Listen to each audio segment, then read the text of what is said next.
Good evening, dissidents. Welcome, one and all. Sunday night, the Do Dissidents podcast. My name is Keaton, here with Russell Dobular and Anish Shivani, our election night team. Hey, Welcome. everybody.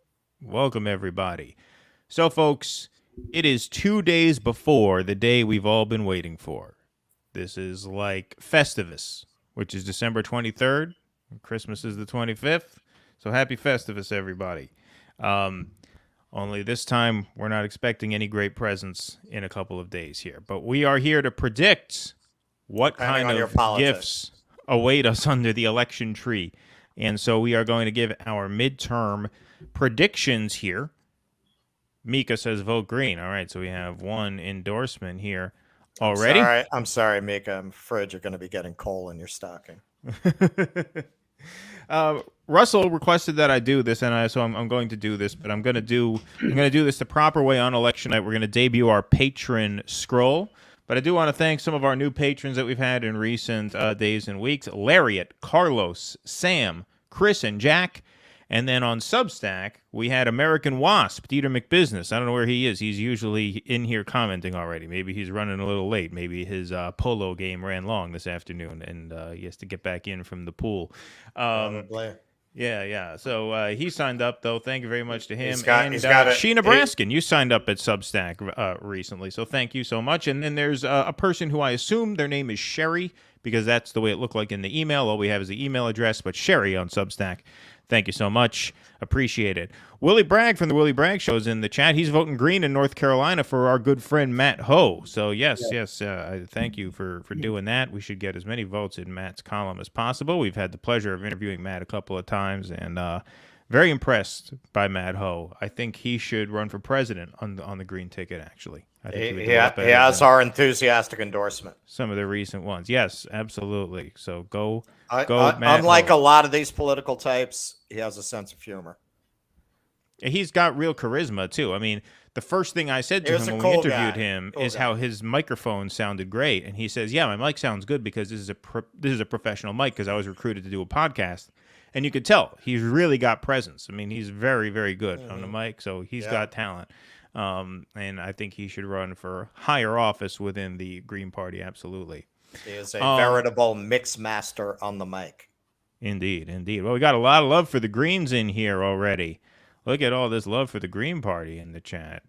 Excellent. All righty. So, Gene says, hello, Russell, Keaton, and Anise. Good to be here with you all on this rainy, stormy night. Is it rainy and stormy where you are, Gene? Are you down in Costa Rica? She's in Costa Rica. Yeah. All right. Well, I hope. It's hot as hell today in the 80s. Yeah, Anise is down there in Houston, Texas. Yeah, it's hot down there. It's still hot. Wasn't Jean the one who said in the last podcast that she hopes Kathy Hochul loses? I think that was her. Was it? Could that have been her? Well, we're gonna get to that in a few minutes. Yeah. No, I don't know. I don't remember if that was her. Somebody said, toward the end, like, I hope Hochul loses. Somebody did. I don't think it was Jean. Okay. Jean is far too refined and sophisticated to have said such things. Dewish said bad things on. Oh, hello, Layla. Hi. Layla Charles Lee. We know Layla. She's from the, I believe, I don't want to get your podcast wrong, but it's the Punch Up podcast, I believe. Layla hosts. Right. I think so. Yeah. Good to see you. Thanks for watching. Our podcast and our old friend from Writers for Bernie Sanders. That's right. The old Writers for Bernie Sanders group. Well, there used to be Writers for Bernie Sanders. I'm actually the admin of that group, but I've been negligent in my duties. It's kind of like, not good. Yeah. Jean did not say that, in fact. Okay. She did not. I didn't think so. Confusing you with a different Gene. Yeah. It is the Punch Up Pod. Okay, great. I was nervous I was going to butcher that, but I didn't. So excellent. All right, everybody. Well, we're about to get into our predictions here. Before we do that, please like this stream and subscribe to this channel if you have not already. Smash that like button. We want to get a big crowd in here Tuesday night. Tuesday night, starting at 6:30 p.m. Eastern Time, we are going to be live streaming all nights. We are going to go until the wee hours of the morning, giving you live up-to-the-minute results. But we thought it would be fun to put our analyst hats on and see if we can predict the outcomes of some of these governor's races and Senate races that we have been highlighting over the past few days here in this sort of week of coverage leading up to the midterms. So we're going to start by going through... Red wave, country's doomed. We'll see you Tuesday, folks. Good night. Exactly. Good night. That's it. There will be no more democracy after Tuesday, according to Barack Obama. In bedtime for democracy, as we used to say in the Reagan years. According to Obama and Biden, right? It's bedtime. I just want to say, though, today I inspired myself. I'm still in Buffalo. I went to 933 Elmwood Avenue. That address might only be meaningful to the true labor union organizers out there. That is the first unionized Starbucks in the world. I went in there, congratulated them. Little sour note, though. They told me that if I filmed, Schultz had promised to have them summarily executed. So I wasn't able to film. They didn't really say that, but they told me I couldn't film it. I assume that's why, Schultz being who he is. Did you buy a coffee? I didn't, because I felt like I had already. Schmuck. He goes to the first unionized Starbucks in America. You'd think you'd buy a coffee and save the cup, a little souvenir to put on your bookcase behind. No. Hey, that's a coffee cup from the first unionized Starbucks. You should go back tomorrow. Are you gonna let me finish? I had. I had already had two cups to talk. This guy. I had already had 2 cups of coffee, and I have to return my bike like 2 blocks from there on Tuesday. Then I'm going and getting a coffee. Oh, okay, got it. That's the plan. That's the plan, because that would be a great item for your bookshelf for the show. Of course, to have the like they wouldn't let me film, but maybe I could get them to sign it. There you go. Have the manager sign it, as long as it's not one of the scabs. Because I don't think it was a unanimous vote. There's probably a couple scabs in there. Got to watch out. Well, you know what's very interesting, and I did film this. I'll drop it on our TikTok. They're hiring. Oh, lo and behold, it's going to ruin the business if these people unionize. But apparently they're hiring, and they're unionized. So it didn't destroy the business, did it? Did it? Well, that's excellent. I mean, that's great that you got to go there. That's pretty wild. It was very cool. All right, guys. So let's get started here. We're going to start with our governor's races. We do want to keep this not necessarily short. We'll have a good time here and hang out with you all, but we have a lot to get to. We want to keep things somewhat concise here. And so when you hear this sound, that means it's time to wrap your guess. Okay? That's when it's time to register your prediction. We are not going to coddle or indulge you. Right, that's right. No coddling. Once you hear that sound, that's coddling. It. The coddling is over. All right. Well, coddle ourselves, right? That disciplined. Yeah, exactly. Yeah. Well, it's the best way to avoid STDs. Yes, exactly. Solo coddling. Self-coddling. Solo coddling. Learn how to coddle yourself. By Dr. Spock. That was his explore your book. body and learn how to coddle yourself. Right? That's safe. Low Sex pressure. for the pandemic age. Exactly. All right. Well, this first race that we're going to preview and predict is a very, very easy one. But the reason we're including it in this show is because Anis had some technical difficulties when we did our governor's race show. So he did not get to chime in on these first couple of races, which he has a lot to say about. So the first race that we're going to preview here, this is a very easy and bankable prediction. That is the Florida governor's race, Ron DeSantis versus Charlie Crist. DeSantis up by 11.5. I think we can all register that prediction fairly easily. Am I wrong? No, that's no. No, I think Crist is going to pull it out in the clutch. Yeah. You mean like with that charisma, with that charm, with that platform? He's going to need a big Azov Battalion mail-in vote in order to put him over the top. And if that comes in for him, then you never know. Well, they were in Florida, right? Isn't that where Stewart handed a right? They medal were to a in Nazi? Disney, so maybe. You never know. But Anis, you had some thoughts on this race, not necessarily from a prediction standpoint, but just some general commentary. And since you didn't get to give that on Thursday, let's give you the mic for a couple of minutes here.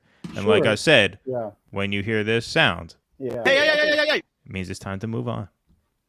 Well, I'd like to use 60 seconds of this time to make my opening statement.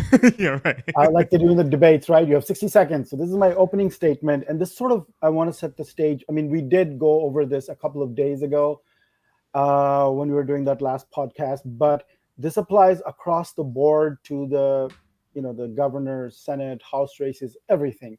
And I think the framework for me is, think about where we were 3 years ago when all these issues were on the table: economic justice, social justice, George Floyd, pandemic, right? It opened up the whole ball of wax, and the Bernie movement, right? And that summer of lockdowns and pandemic and George Floyd.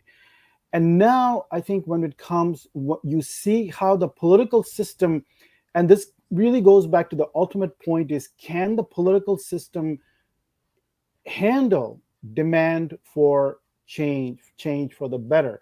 And who's responsible when it doesn't happen? Is it the voters? Is it the system? Is it all of it together? Is it all the institutions, especially the liberal institutions, right? And I think the way it's set up is, I mean, let me just give one example. Like we will talk about Kathy Hochul in a minute.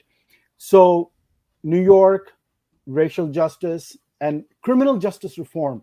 Let's set aside the idea of defund the police, right? Because that can become, sloganeering one way or the other. You can be pro or for, but we can agree on the idea of that we need broad criminal justice reform, right? From there, and during the pandemic, you remember that the prisoners were being released, and cash bail was just one of the tiny itsy bitsy things being talked about at that time. We were talking about the whole ball of wax then. And now Kathy Hochul is in danger. She's not going to lose probably, but she is under threat from Lee Zeldin because of cash bail and coddling criminals, right? So in a sense, Biden and the Democrats and the Liberal Party, I mean, they are right when they say that the political system can't accommodate anything except being straight in the middle, status quo, do nothing, because especially on the left side, because the minute you do that, this is what happens. That's what we're going to see on Tuesday, a bloodbath, right? So all these issues, cash bail, from criminal justice reform, we went in the 2020 election to narrowing that, 2021 even further, 2022 even further, and by 2024 we're going to be in a totally reactionary 70s type of harsh and law and order type of situation. As far as go ahead. You want to say something, Russ? Yeah, no, I think this is going to be the Reagan backlash 2.0, but it's going to be such a mutant version of that it would have made Reagan run in horror. These are the third generation mutant children of the Reagan Revolution. So this is the reaction to the slightest demands by the people. They came out in mass numbers. I mean, the George Floyd protests, right? I think it was 10% of the US population. All the millennials and post-millennials locked up, they all came out. And we are now at cash bail and Kathy Hochul. As far as Florida is concerned, well, because Anis, what did they do for people? I mean, they picked all the most unpopular parts of their agenda and ran with them, right, and didn't do anything that might make people find those things tolerable or be open to considering or listening to them. And I said, and Keaton will back me up on this, I said this during the George Floyd protests while they were going on, that we were going to get a massive anti-crime backlash as a result of this, because they're just going to go on about defunding the police and they're going to pull back on policing policies, but they don't have the economic support from the system to actually address crime. So you're going to get all of these very much looser crime policies, very much like the 70s. This is the 70s redux. But you didn't do anything to really address the underlying problem. And to be fair, That's not a magic wand thing that you can just fix that, right? So you brutalized people for generations. You can't fix that overnight. Then you just get rid of the cash bail. You just let people out on the street. Okay, man, you're going to have, not to mention factors that are beyond that are causing an uptick in crime, increases in poverty, increases in desperation, increases in hopelessness. The whole system is just getting worse and worse. Look, I'm here in fucking Buffalo, and the rents are becoming unaffordable for people. It's fucking Buffalo. Who the fuck wants to live in Buffalo? I walk down the street, it's like a neutron bomb went off. Nobody's here. There are 250,000 people in the whole city. Why would rents be exploding in Buffalo? It just doesn't even make any sense. So this is happening everywhere. It's happening nationwide. I'm riding around here. I'm seeing all of the abandoned industrial infrastructure, all of the crumbling old grain elevators from when this was a major prosperous city. And the rents for the relative to the local economy are off the hook. Relative to what people make here, the rents here used to be $500, $600 a month. Now they're $1,500, $1,800 a month in a place like this. So of course you're going to get more crime. So when you're the one out there going, defund the police without addressing any of the economics, you empower a right-wing backlash. That's exactly what happened with Nixon, and later on in a more substantive way, I would say, in terms of the way it permanently altered the country with Reagan. It was very predictable that was going to happen in the wake of George Floyd. There's also a problem, I think, with the left, that too many people in moments like that grab the microphone who are bound to turn off the public. You get too many people who, I'm not even saying they're right, but it turns off the public. You get a lot of nuts who come out and just scare the living shit out of people, not just in this issue, on a wide range of issues. And you get this backlash. It's I feel like we're going through the 70s again, but in a country that's much more degraded, whose intellectual life is at a much lower level. You're starting at a much lower level. The level of civic debate is so degraded that this is just like a really, really stupid version of what happened then. And it's going to end the same way with Republicans in total control of the government. Only it's going to be something that Reagan in his most fevered dreams would never have dreamed of doing, the things they're going to do with power at this point. So, Anis, you said you were getting to Florida? Yeah, I'm getting to Florida. So, I mean, this question came up, but what's interesting is that, again, if you look at 3 years ago, when the pandemic happened, everything was up in the air, right? Everything is on the table: public health, health equity, racial injustice in terms of health outcomes, and so on, right? We were talking about rent, utilities help, cash help, universal basic income, and it was a general part of the conversation. Now, Charlie Crist, once a Republican, then an independent, now a Democrat. I think the only thing left for him is to go green, and maybe he'll go green. Yeah. Maybe the country will shift to the right enough that he will fit without moving. He'll be a green. But that's green, right? That's 2030. We're just give him another 10 years. So Charlie Crist did raise. I mean, this comes up a little bit. Like affordability of housing in terms of Florida becoming unaffordable, and there's not even any policy solutions that are being discussed. Another thing I want to mention is that comes up in Florida too, in Texas, in everywhere actually, in all the races across the board. We were talking about debt forgiveness, total debt forgiveness 3 years ago, right? From that, we went to this little bitty thing that Biden has done with the $10,000. Now the conversation in all the races, Democrats are doing it too, and Republicans too, I've noticed, they're talking about something called dual track education, which Carrie Lake talks about very persuasively and smoothly, but everybody else too. What they mean is by 10th grade, after 10th grade, if you want to pursue a vocational or trade school track, you should be able to do that. And so not just community college, but they're emphasizing vocational and trade school. That's another way that the conversation has become so narrowed in terms of pandemics and Florida, because that was one of the central places where all this played out when DeSantis opened up the state. Many would say too early. Chris is pointing out that it cost another extra 48,000 Floridian lives, and now the thing that is a winning thing for DeSantis is, well, you know what? I took a stand against the lockdowns. It hurt our children and our businesses.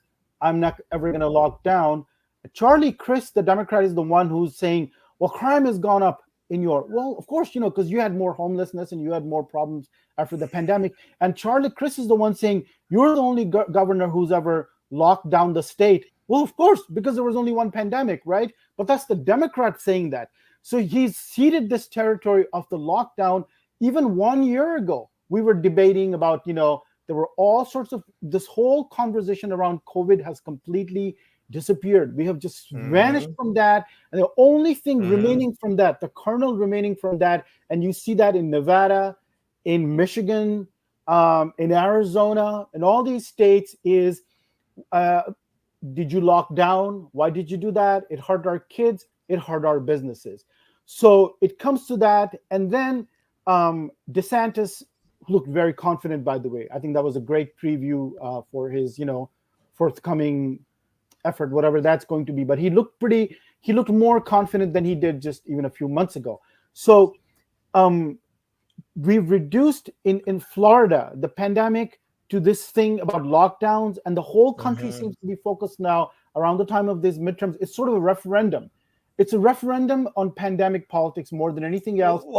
Because that, sorry. Yeah, go ahead. And then the consequences of the policies, the half-hearted policies in terms of sort of the stimulus, but not really addressing what the economic dislocation caused by the pandemic, right? So you had inflation, but you never really addressed the supply chain problems. You never systematically did the things that would have prevented inflation. And it's also a referendum on that. But we can't even talk about that in reference to the pandemic anymore. Inflation has become sort of a freestanding thing. And Republicans across the board are saying, if you ask them, what is your solution for inflation? The number one thing they'll all say is, and by the way, I'm amazed at the discipline, the message discipline all across that party. They're just united on these 5 points: the fentanyl, crime, border, and then the lockdowns. And what was I saying? The last point about the. I think, I take your point, and I think it all packages into the same thing, which is that the reason the lockdowns are unpopular is because they were seen as overly burdensome in a country that did not get the economic relief it should have when the pandemic hit, right? And it's the same thing when you talk about defunding the police without addressing crime, right? You can't, it's very difficult, especially in hindsight, for people to accept that, we should have locked down without getting the supports. And you're right about something else, too. And this is a macro theme that I'm hoping maybe I can get an article out tomorrow about. I'm about halfway through it. 2020, from the lockdowns through the George Floyd summer, there was possibility in the air. It was the first time where it seemed like change might be possible because there was just so much pressure being applied to the system. It was thought that, okay, this could be a breaking point where we force a change. Yeah. And then the first 2 years of the Biden presidency were defined by the sort of, bit by bit, just shutting down all of those possibilities. And I have a prediction that I want to make that's not about the race. I have a prediction that none of the corporate media people on MSNBC or CNN are going to be saying the words Joe Manchin or Kristen Sinema on Tuesday night. They're going to be off the hook. Nobody's going to remember that. Sure. Nobody's going to remember that it was these two senators who drowned the Democrats' agenda in the bathtub. Now, we all know the rotating villain strategy. Yes, maybe there were more waiting in the wings if they were needed. But as this played out in public, it was Manchin and Sinema who were fronts and center in preventing those kinds of reforms from happening. If we had paid family leave, if we had expanded Medicare coverage right now, if we had universal pre-K now, if we had a permanent child tax credit right now, you would not be in the situation we are in, not in this country, and the Democratic Party would not be in the situation that they are in.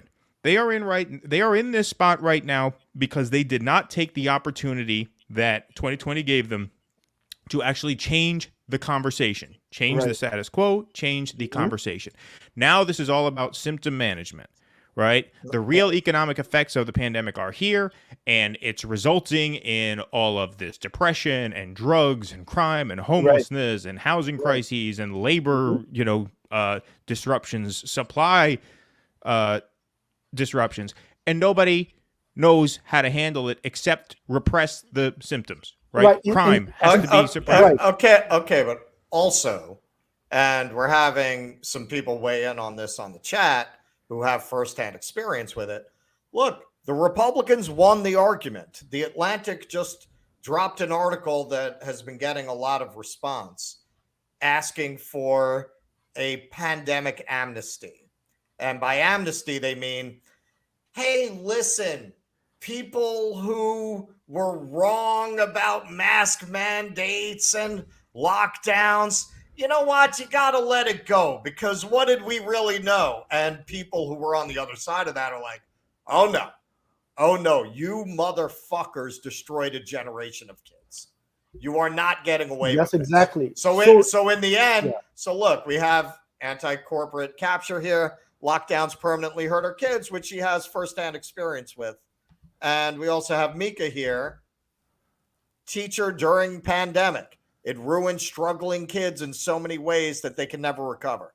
Look, the only people I knew during the pandemic who thought that, I mean, as it went on, I don't mean at the beginning. I mean, later, after a year of this, who still wanted the schools locked down, were wealthy libs who could work from home without too much trouble and could afford to get their kids extra help. In the end, DeSantis was proven right.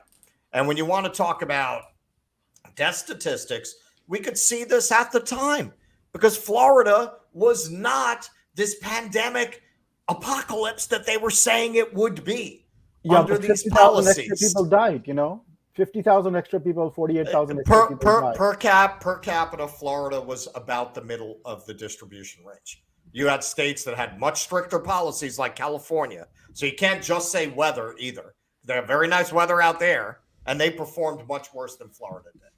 So all right. Well, beyond that, when you look at the overall social costs of it, and this was a point that was being made a lot on the other side, on the Republican side. Yeah. Hey, what about your deaths of despair that you're going to have from this? What about all the drug deaths? What about all the suicide? What about all the alcoholism? What about all the failed businesses?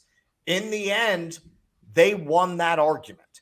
In retrospect, I think more people feel that you were better off having DeSantis as your governor than Cuomo or Newsom. That is showing up in this in this result. We have this libertarian economic system. It's exactly. Well, dog eat dog. It's survival. It's part of it, but it's not all of it. But if that's they won that argument. I'm going to go off on a limb and make my first prediction. DeSantis is going to win easily. He's going to blow Chris out of the water. Bold prediction, Andy. I know it's really, really bold. I'm going all out today. And when he runs, if and when he runs for president, I think he's going to, even if Trump gets in. Why? I'm on the record saying he's going to be the next president. No, I don't think. Well, I think Trump is going to eat him up, but that's a different for another day, right? That's after Tuesday. We're gonna get once. Yeah, we got to take this one election at a time. One at a time, right? So I think that is going to be his single biggest point. Is the most prominent governor, the anti-Newsom, who opened up the state for business. And you can say all you want, and as I have said, 50,000 extra people died, the harm, damage. He can say, you know what? But because that's the economic system we have, that's the political system we have, it does not allow anything more than no lockdown. That's right. Go out in a pandemic and die. The alternative is lockdown and die. And people have decided the referendum Tuesday is going to be that it was better for us to be not in a lockdown and die. Because we can. Yeah, but Anais, that has nothing to do with the long-term learning loss of these children. Like that doesn't have to do with that. Children not being able to go for in-person classes has given them learning loss. You have particularly small children with the masking. They're showing signs of autism. They're having a hard time developing speech, reading faces, because these are basic cognitive skills that they need to develop at certain phases in life. No, I agree with that.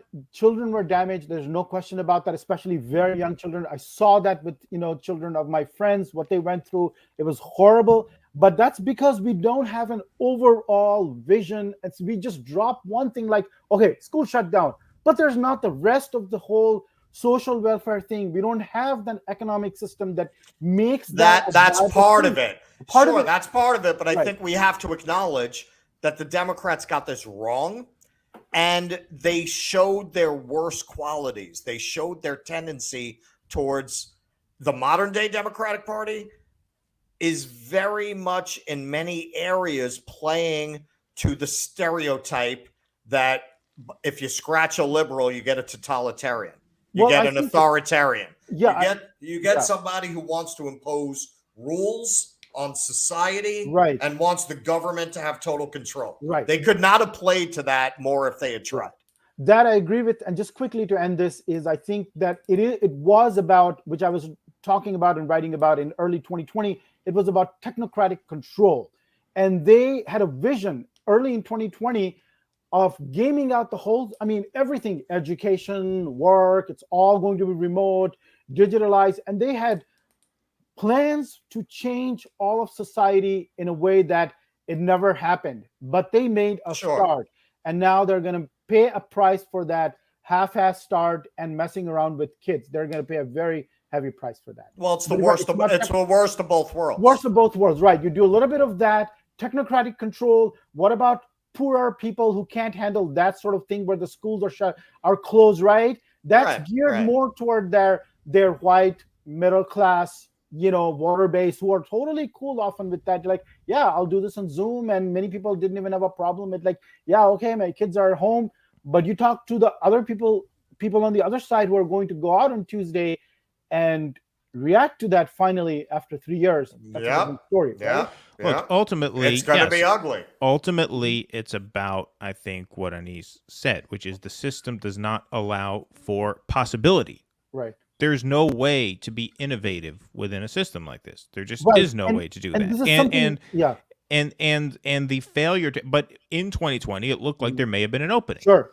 And when that opening closed because the Democrats nominated a company man who ultimately just does what the corporate masters want him to do. You needed an FDR for this moment, or at the very least, an LBJ who would not have let Joe Manchin dick him around like that.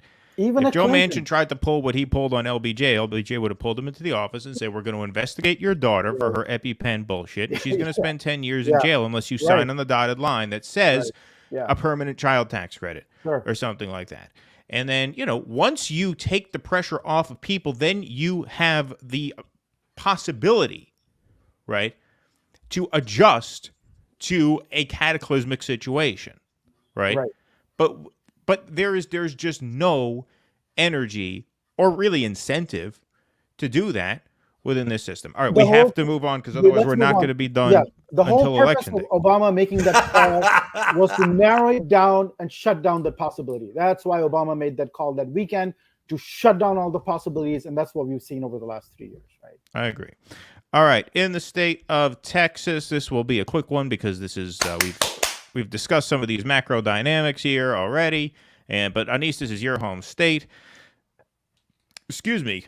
Greg Abbott versus Beto O'Rourke. This is obviously a pretty easy one. The reason I included this in our preview is because Beto and Stacey Abrams are these two supposed superstars, who can't seem to win, despite the fact that they're these great stars, right? These two just like these superstar losers, Beto O'Rourke and Abrams, just creations of the liberal media. He's got no shot here. I knew he had no shot from the second he announced. Russell and I created a little patron-exclusive video mocking his entry into the race just because we knew he had no chance. And polls being what they are, it looks like he's got no chance. It's funny how. Thank you for getting that, Captain Obvious, because I could tell Keaton had no fucking idea. He thought I had an epileptic fit. Oh, what the little clap you did? Yeah. Where's Captain Obvious in Texas? In Odessa, Midland? Is he in Texas? I think he was just putting up that reference to a Russell. Oh, okay. He was just helping me out. Yeah, I mean, but Anis, you're not in the heart of Texas. Houston's what, the southeast? So you're what, in the spleen of Texas? In the liberal, in the liberal, spleen, whatever it is, right? It's a precious, irreplaceable organ. Austin, Houston, San Antonio, this triangle, liberal triangle. So it's really a bubble within Texas. Austin even more so, but Houston right after. Yeah, Austin and San Antonio. Definitely. San Antonio, Houston. So very liberal city overall. But same thing here. I mean, the other thing is, it doesn't matter if there's 100 debates, 1,000 debates, 10,000, million debates. They're all, or conversations, media, interviews, coverage, communications, press releases, whatever it is, it's all rallies circumscribed within this narrow sphere, right?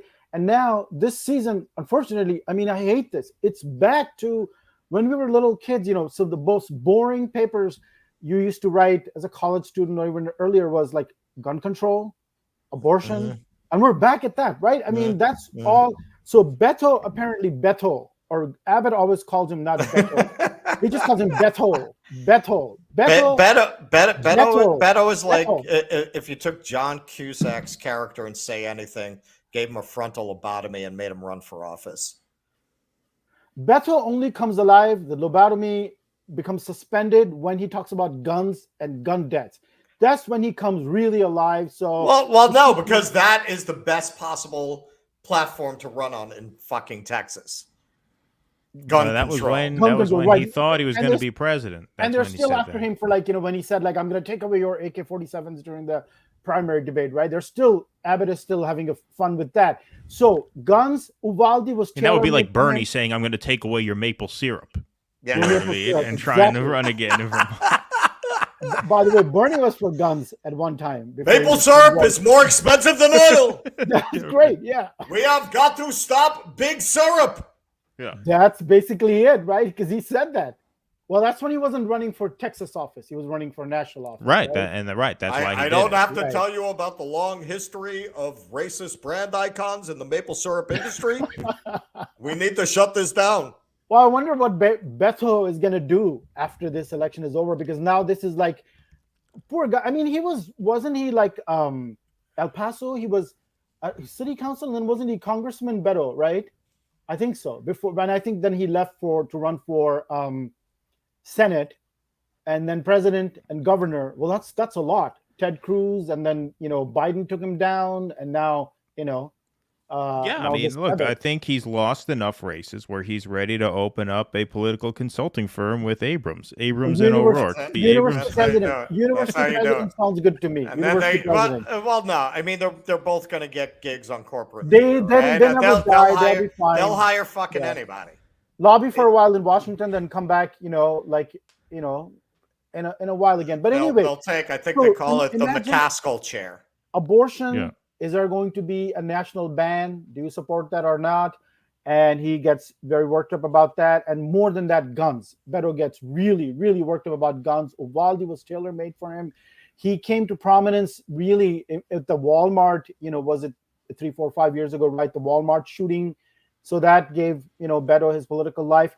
But imagine, I'm here in Texas. What are the issues? And same things, right? Affordability. Massive housing crisis, Houston, San Antonio, Austin, everywhere.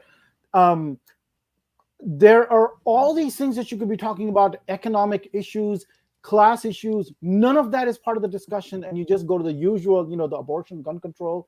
And that's sorry, go ahead. I didn't mean to that's pretty much it. And so those are losing, Well, that's true across the board, and well, actually, I want to save my because I do have a comment on that, but I want to save that for New York because it's a slightly more interesting race, and it'll come up again there. But for now, let's move on right down the line. All right, so all three of us are going on the record there. Going on Abbott. Abbott is coming back. Betting on Abbott. This is the only race I would bet on Greg Abbott to win. couldn't win any other kind of race. Mm-hmm. Get it? Race? Yes. Abbott? I got it. That's politically incorrect. If he were a Democrat, we'd be losing this channel now. That's right. I mean, I just didn't know if you got it because I'm not looking at you guys. As long as it's a Republican, you can. You're allowed to be politically. I mean, that's you can say whatever. You can be politically incorrect in that way. Yeah. I just wasn't sure if you got it because I wasn't looking at you. I was looking at the screen because I'm queuing up our next race here: Brian Kemp versus Stacey Abrams. And Kemp obviously has a huge lead here, 8.1. This was another race that I knew was going to be difficult, almost impossible for Abrams to win from the get-go. I didn't think it was going to be that easy for Kemp. I mean, that's a bit of a surprise that he's running away with it, for a long time. Hang on. I want to help out everyone with their gambling addiction. Predict it. They get around the gambling laws by basically making it that you're betting a dollar and it'll cost you 50 cents. And then if your bet comes in, you'll get a whole dollar. It's complicated, but they got around the betting laws. Yes, well, we also want to go on record here. I want to go on record here by saying do not take any of this is not gambling advice, and I do not encourage anybody to bet any money on any of these races because especially the ones we're going to get to are guesses. I mean, I know for my picks, some of these are just guesses. But this one, this is not to be taken as retirement advice. Yeah, right. Exactly. Yeah, not retirement advice. Stacey Abrams, Brian Kemp looks like, I mean, I was predicting her to lose pretty handily, maybe 5 or 6 points. Maybe she's slightly underperforming where I thought she would. But I mean, look, Abrams came close in 2018. That was a blue wave year.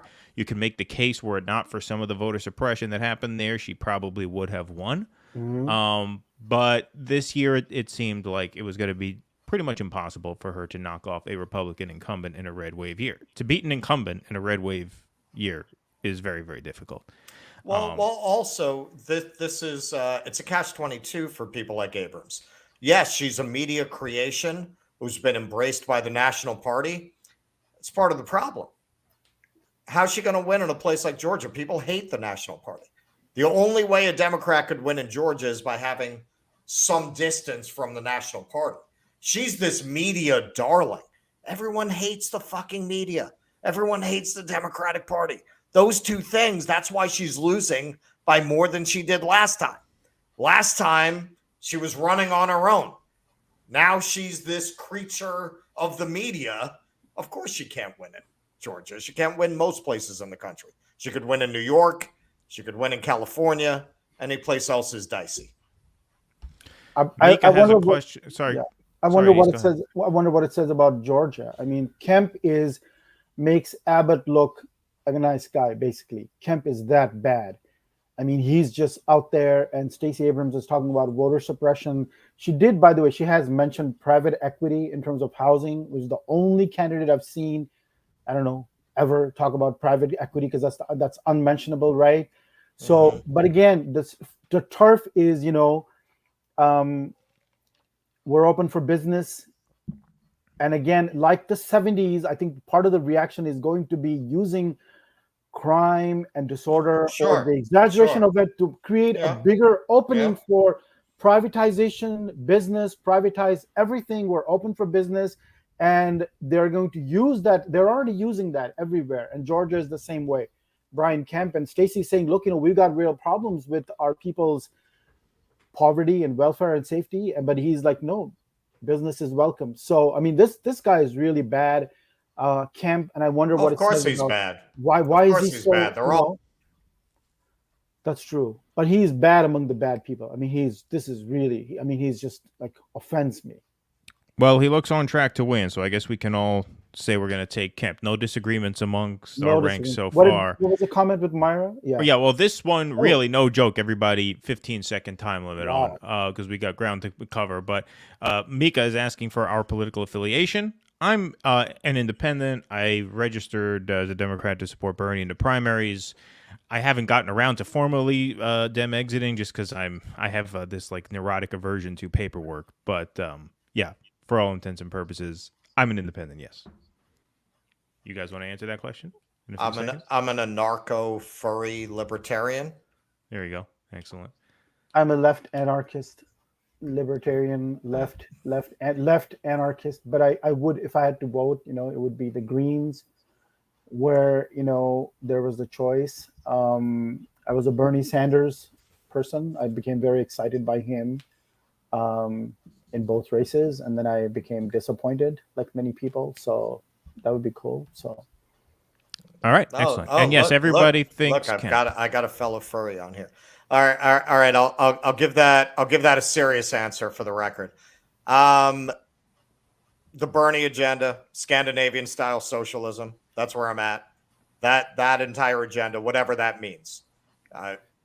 Living wage tied to inflation, free colleges and public universities, free healthcare, right. Enforce antitrust laws, break up large corporations. That's basically where I am. When you start getting into literal communism, you've lost me. I'm not with that. And in terms of social policy, I'm basically a libertarian. A trans with a Schmendrick swinging it in a girl's bathroom. No. Not down with that. That's my limit. Perversion. Sick. It's degenerate and sick. It is sick, man. To have free health, to have public, free college, right? It's sick. No, but I don't believe in any authority, any government. That's the ideal. Yes, we are the last stage of communism. We are. When you do your hunting, fishing, gathering. I think we're all for LGBTQ rights. Yeah, absolutely. We are. I can't say we. I do not feel that they should be medicalizing gender dysphoria based on the best information we have. I believe that most of those children are gays and lesbians who, if you allow that to play out, are going to outgrow it. And I think the medical industry is very on board with a lot of this because they want to be able to medicalize these problems so that they can make money off it for the rest of these people's lives. I don't think any medical intervention should take place before the age of 18. So I think it's not an issue for me. It's not of concern to me. People can do whatever the hell they want to do. When they're 18. Then all right, you motherfuckers earned this one. You earned this one. You asked for this. All right, let's keep it. Well, we're gonna be on for 9 hours in 2 days. We'll have time to do all. Election will start. The results will start coming in if we do this, right? Yeah. Bill. Tell that to the Democrats who want to make it illegal for parents to not transition their children. I had very serious rebellious thoughts when I was 12, 13, 14, even earlier. So I don't know. I don't want to draw the line at 18. Right. And would you have wanted to live with the consequences of every fucking thing that went through your head when you were 14? I am, and that's why I'm fucked up. That's why I'm messed up here. I am, and I did. This was my fault. So maybe Russell is right. I didn't have a father figure like Russell to pull me back from the brink when I was about to destroy my life. Hey, listen, what they don't tell you in this conversation is the Scandinavian countries have made this illegal. What are they, right-wing countries? Oh yeah, the fiery right-wing Norwegians. They've all made it illegal because they have said, hey, if you look at what data we do not have the data to back up doing something so irreversible to children. And they've stopped doing it. These are not right-wing regimes. So the data that we have does not support it. And I have said this before on the show. The way the Satanic Panic ended was with massive lawsuits. This is going to end the same way. People should have the right. So if anyone wants to come on and produce, people should have a right to screw themselves. Keaton is far too much of a misanthrope to manage people this way. Well, it's true. You're absolutely right about that. I am too much of a misanthrope to manage people this way. That's why I've never been a great manager. I was a great manager for a few years, but eventually my contempt for human beings just creates too much separation from it. You know what I mean? I just throw my hands and give up. You should see how I've let my cat Foolittle destroy himself, because I give him, and all my cats, I don't have children, complete freedom to mess himself up. But by the same token, he's also got some amazing qualities that only develop because he had total freedom. When you decide to trans your cats, we'll have a talk. That's how my parents raised me, was with total laissez-faire attitudes. Some of us got messed up. Some of us had, certain, both good and bad can develop in exceptional ways when you provide people that kind of freedom. And I think that everybody should be free like that. Total freedom. Do whatever you want to do at whatever age you want to do. Well, my grandfather had a great answer to that. You can do anything that you want as long as you're not asking for any help to do it. You're right. You can do whatever you want. Don't ask me to help. You need the parents to sign off on that, right? So as a parent, you should not be signing off on that. Yeah. Right, as a child. Sure, you can do whatever you want. I can't stop you from wearing a dress. You want to wear a dress, go wear a dress, but I'm not going to sign off that you're going to fuck up your body at an age when you're really too young to make these kinds of decisions. Clearly. Nobody is arguing, no, 12-year-olds really have the maturity to be able to decide to get a tattoo. But you're going to argue they have the maturity to make life-altering decisions about their body that can affect their fertility and their appearance and their physical development forever in an irreversible way. They can't get a tattoo, but you feel they can do that? It's fucking insane. It's insane. And when the fever breaks, a lot of people are going to get their asses sued off. All right, let's go on to New York. New York. Yeah. Kathy Hochul versus Lee Zeldin. Now, this is an interesting one. Yeah. All right. This is our first interesting one. I don't think either of us disagree here. Yeah. I'm taking Hochul to win, but I got to say, this is the first of these that I'm not. Hang on a second. Before we move on, I'm going to answer this. Do you know that Jazz Jennings, because they put Jazz on puberty blockers when she was 12, didn't have enough of a penis to actually do the gender assignment surgery properly, and had serious side effects, follow-up surgeries that had to be done on her that were extremely painful? We will never know what would have happened if they had said to Jazz Jennings, hey, you know what? Some boys like to wear dresses and that's okay. We'll never know. We'll never know if that would have been a proper path for her. But we do know that medicalizing it has given Jazz Jennings severe physical problems, and that she has also gone through severe depression. So this didn't just clear up all psychological and emotional issues. So that's not an argument. Okay. Yes. Let's move Anissa's wife is on the chat. Naz is on the chat. She said, Foolittle, your cat tried to kill her cat? Did that happen, Anise? That happened a couple of weeks ago, and we're still living through the consequences of that. In Foolittle's defense, aesthetically, musically, in terms of his taste for Baroque music, athleticism, he is unbelievable. He's super intelligent, but he's also a murderer. He's a murderer and a terrorist. He is a terrorist. There's no question about that. So that's what happens when you have no. I have never said no. The word no has never passed my lips in response to any cat, whatever, human being. I mean, I just, whatever you want to do. And those are the results. Then you can become a murderer, but also a very aesthetically, amazingly refined murderer, So it's both of those things.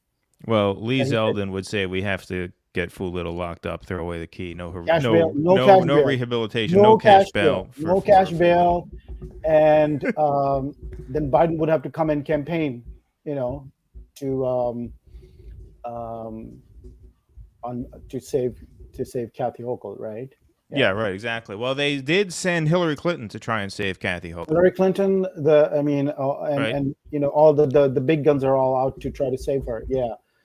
So, I think in the end, my prediction is that Hochul will win. Zeldin will come up short because I think many liberals in New York City, and he can't get more than 30% in the city. So I think it's tough. But the way he has capitalized on the crime issue. So this pandemic,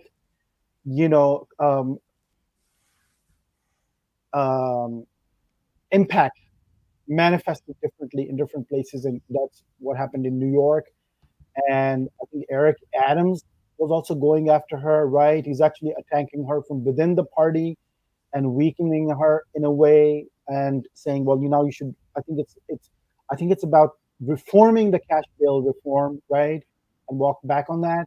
So she's in a very defensive posture now, and Lee Zeldin is going all out on crime, and I don't think in the end he's going to be able to do it. But again, this goes back to our point at the beginning, how that whole criminal justice reform debate has come down to this one issue. And if you step even 1 foot out of line, what happens to you at the polls, right? I mean, and then you could say, well, it's a tautology because you've set up a system, this whole system, in a way that you can't, right?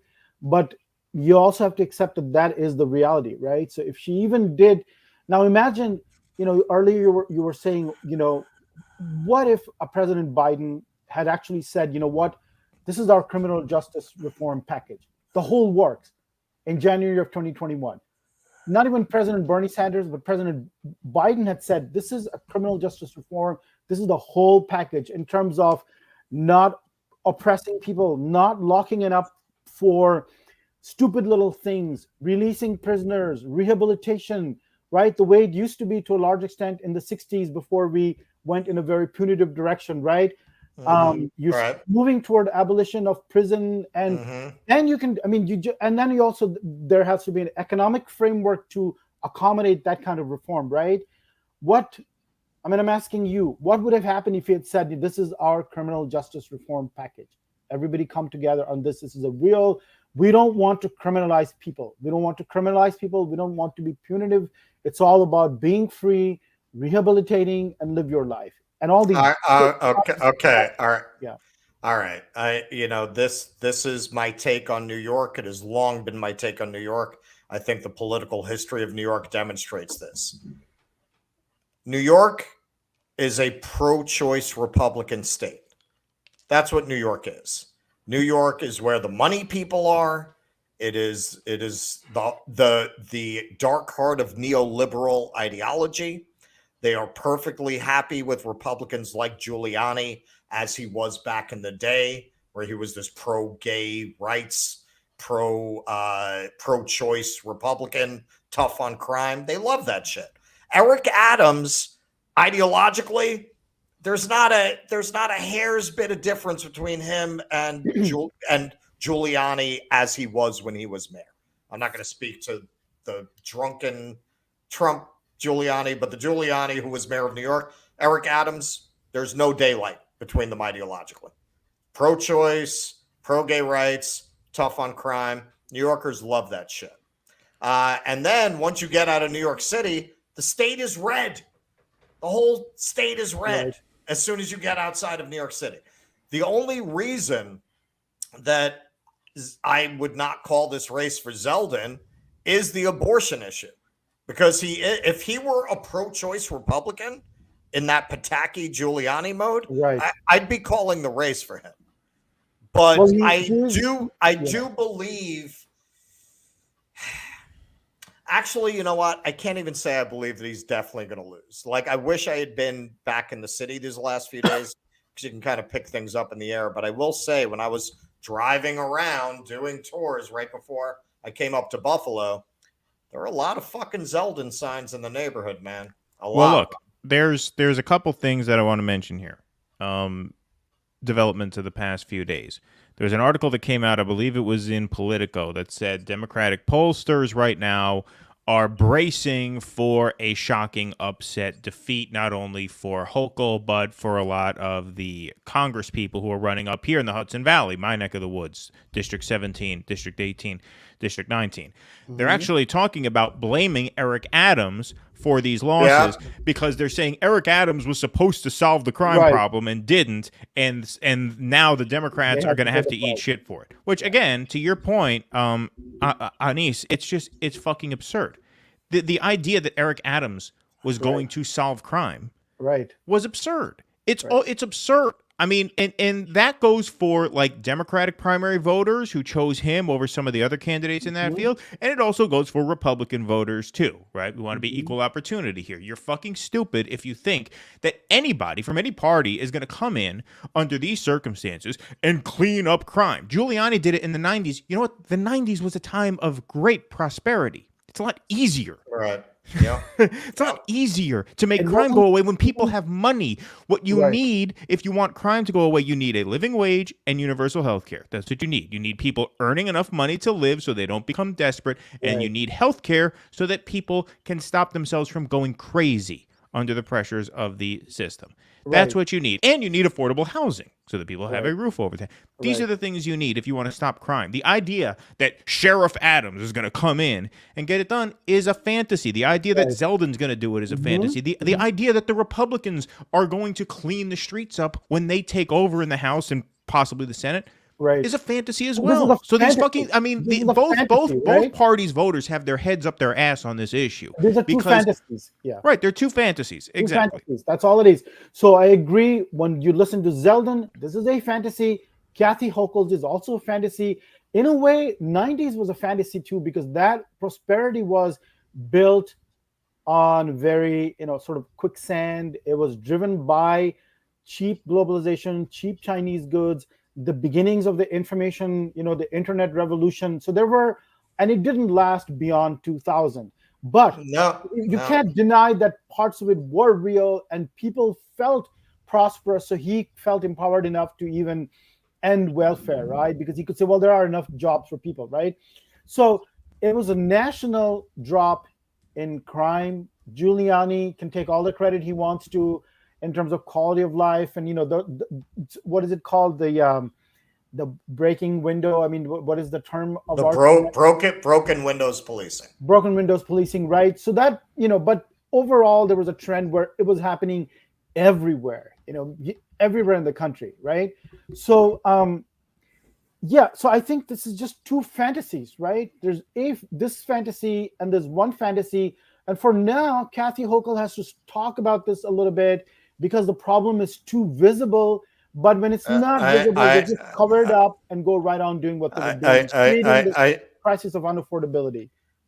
I just want to pull that up because that's true, and I was actually going to bring that up. Yeah, I was going to highlight that as well. It's a good point. It's not 14 years; it's 16 years actually, and the prime demographic for criminals are young men 16 to 24, and we know this because the 3 states that had legal abortion before Roe, their crime started dropping earlier than Roe. 16 years after they made it legal, their crime started dropping. And then the rest of the country, it starts dropping 16 years later. So that's an important point. Yeah. Also, early voting from New York City. That's one of those great points you want to make, like real right-wingers' heads explode. Lay that out for them. Oh, of course.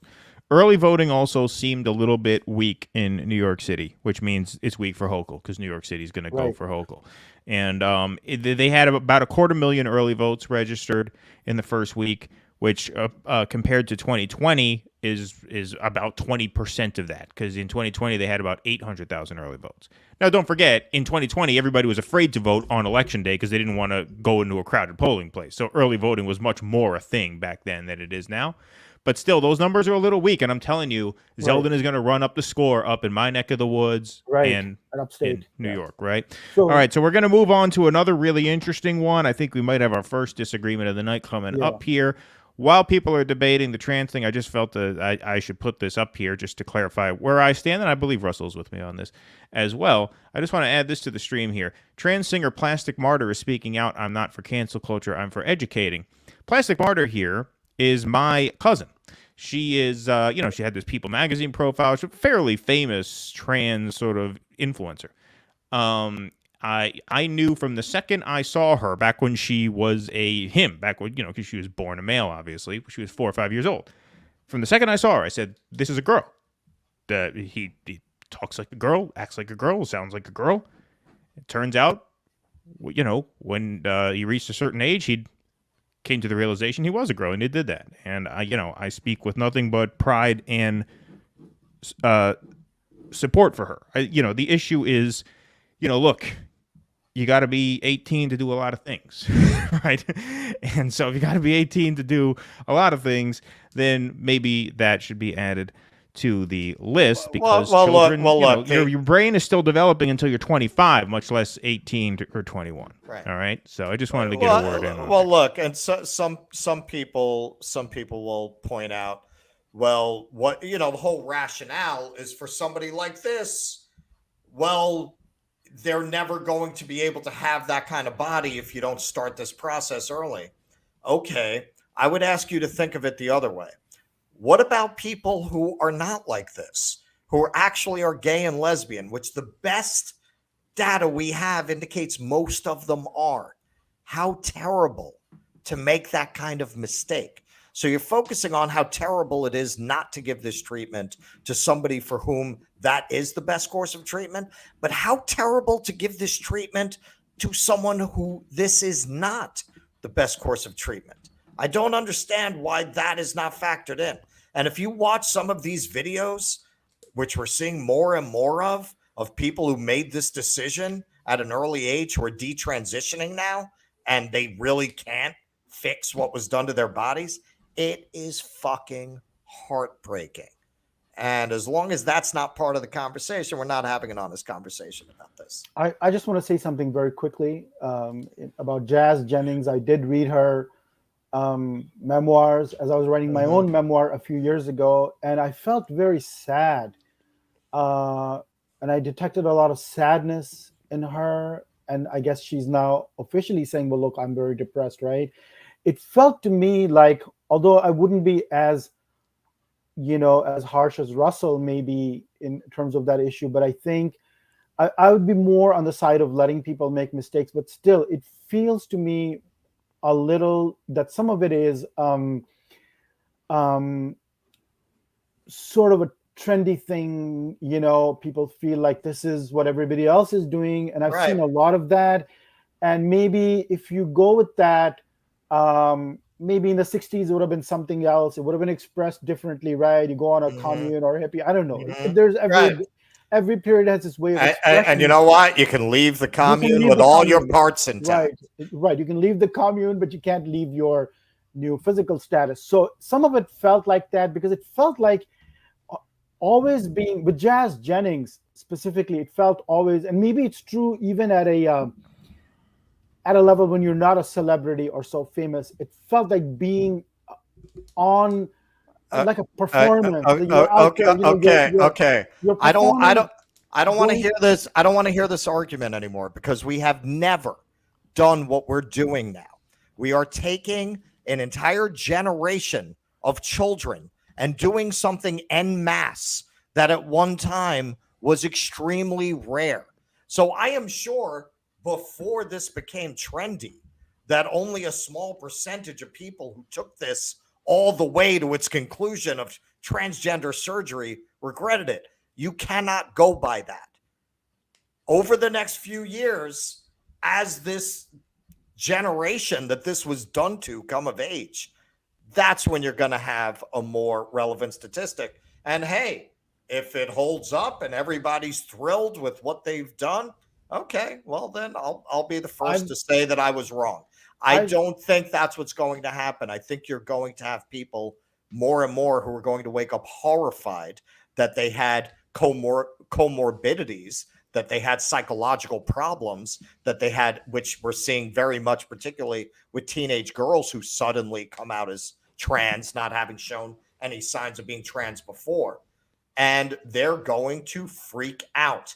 And we're already seeing some of that. And we've only been doing this en masse for a very short amount of time. And particularly when you want to talk about teenage girls, it is stunning that we are not talking more about this. This is a population that we know is particularly prone to social contagion and mass hysteria. From the Salem witch trials to anorexia to bulimia, clusters of teenage girls are prone towards this kind of social hysteria. You get a 4,000% jump in teenage girls identifying with as trans, and we're not going to talk about that as social hysteria. We're just going to give these poor girls testosterone. I don't it's lose insane. any sleep over this issue. I don't lose any sleep over this issue. Look, I feel bad. I feel bad for these kids. So that's fine. I feel bad for these kids. So if they made a mistake en masse, a generation from now or 10, 15 years from now, they'll all be on Oprah or Dr. Oz or whoever is there and say, look, you know what? We made a mistake. And then people will say, okay, well, I guess that was a mistake. So, big deal. They made a mistake and people will learn from that. I just don't think. Are you? Let them be for little. We're all losing sleep over this issue now because we're going to be up till 3 a.m. talking about it. So hey, this is very relevant to this segment.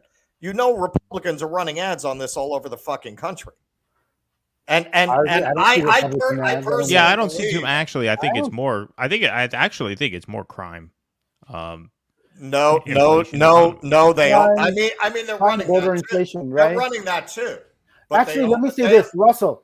So, I could find the ads for you right now. They are running these ads. All right, I've listened to more, and I do with every cycle as we do the show. Right, for this time, leading up to these midterms, I've listened to more debates, more conversations, interviews, Republicans, Democrats. I don't remember a single time that this issue has come up. Honestly, I can't. If you can point to me and say, this Oregon, Washington. I will go get the ads for you right now. Okay. They are running these ads all over the country.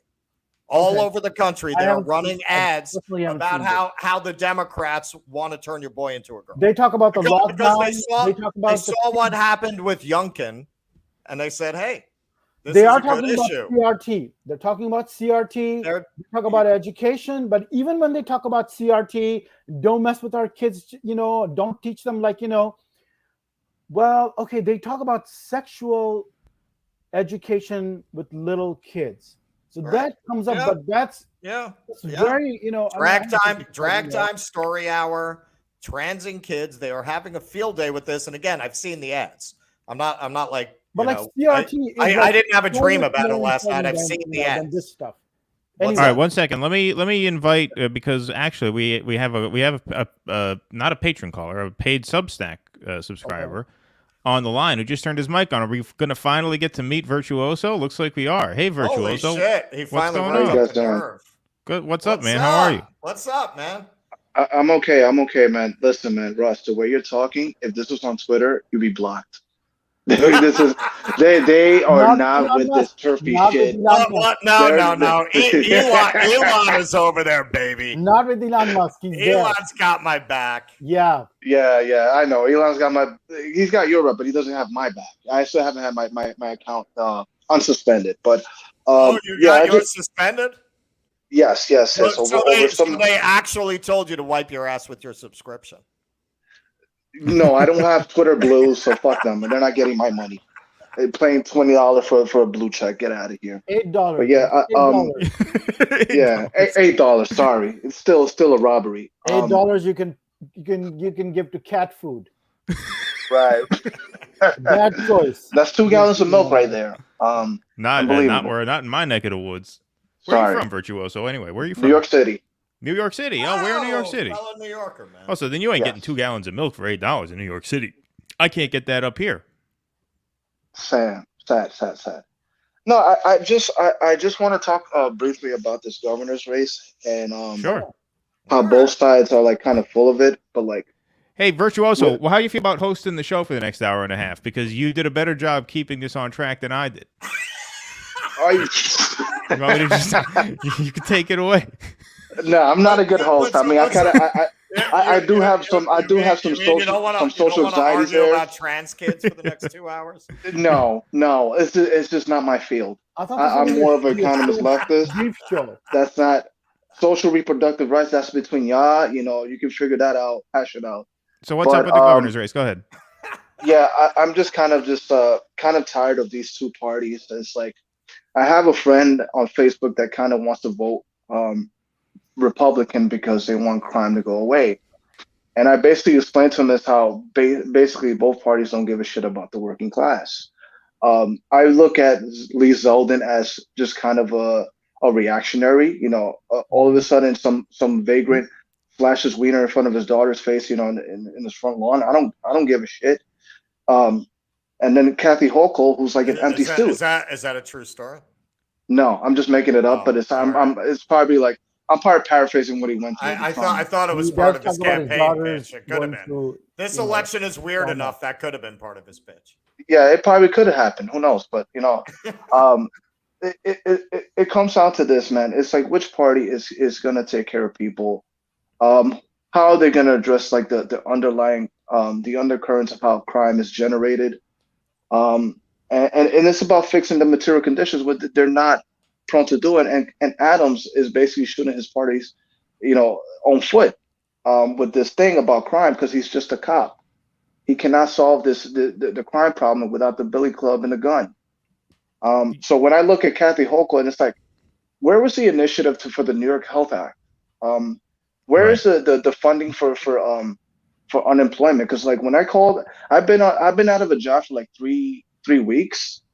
I just got my security license, but it took 2 years because of some legal mumbo jumbo, and because the Division of Licensing Service has some staffing issues. So there's that too. I mean, when you call the unemployment line, there's nobody there. There's nobody to help you.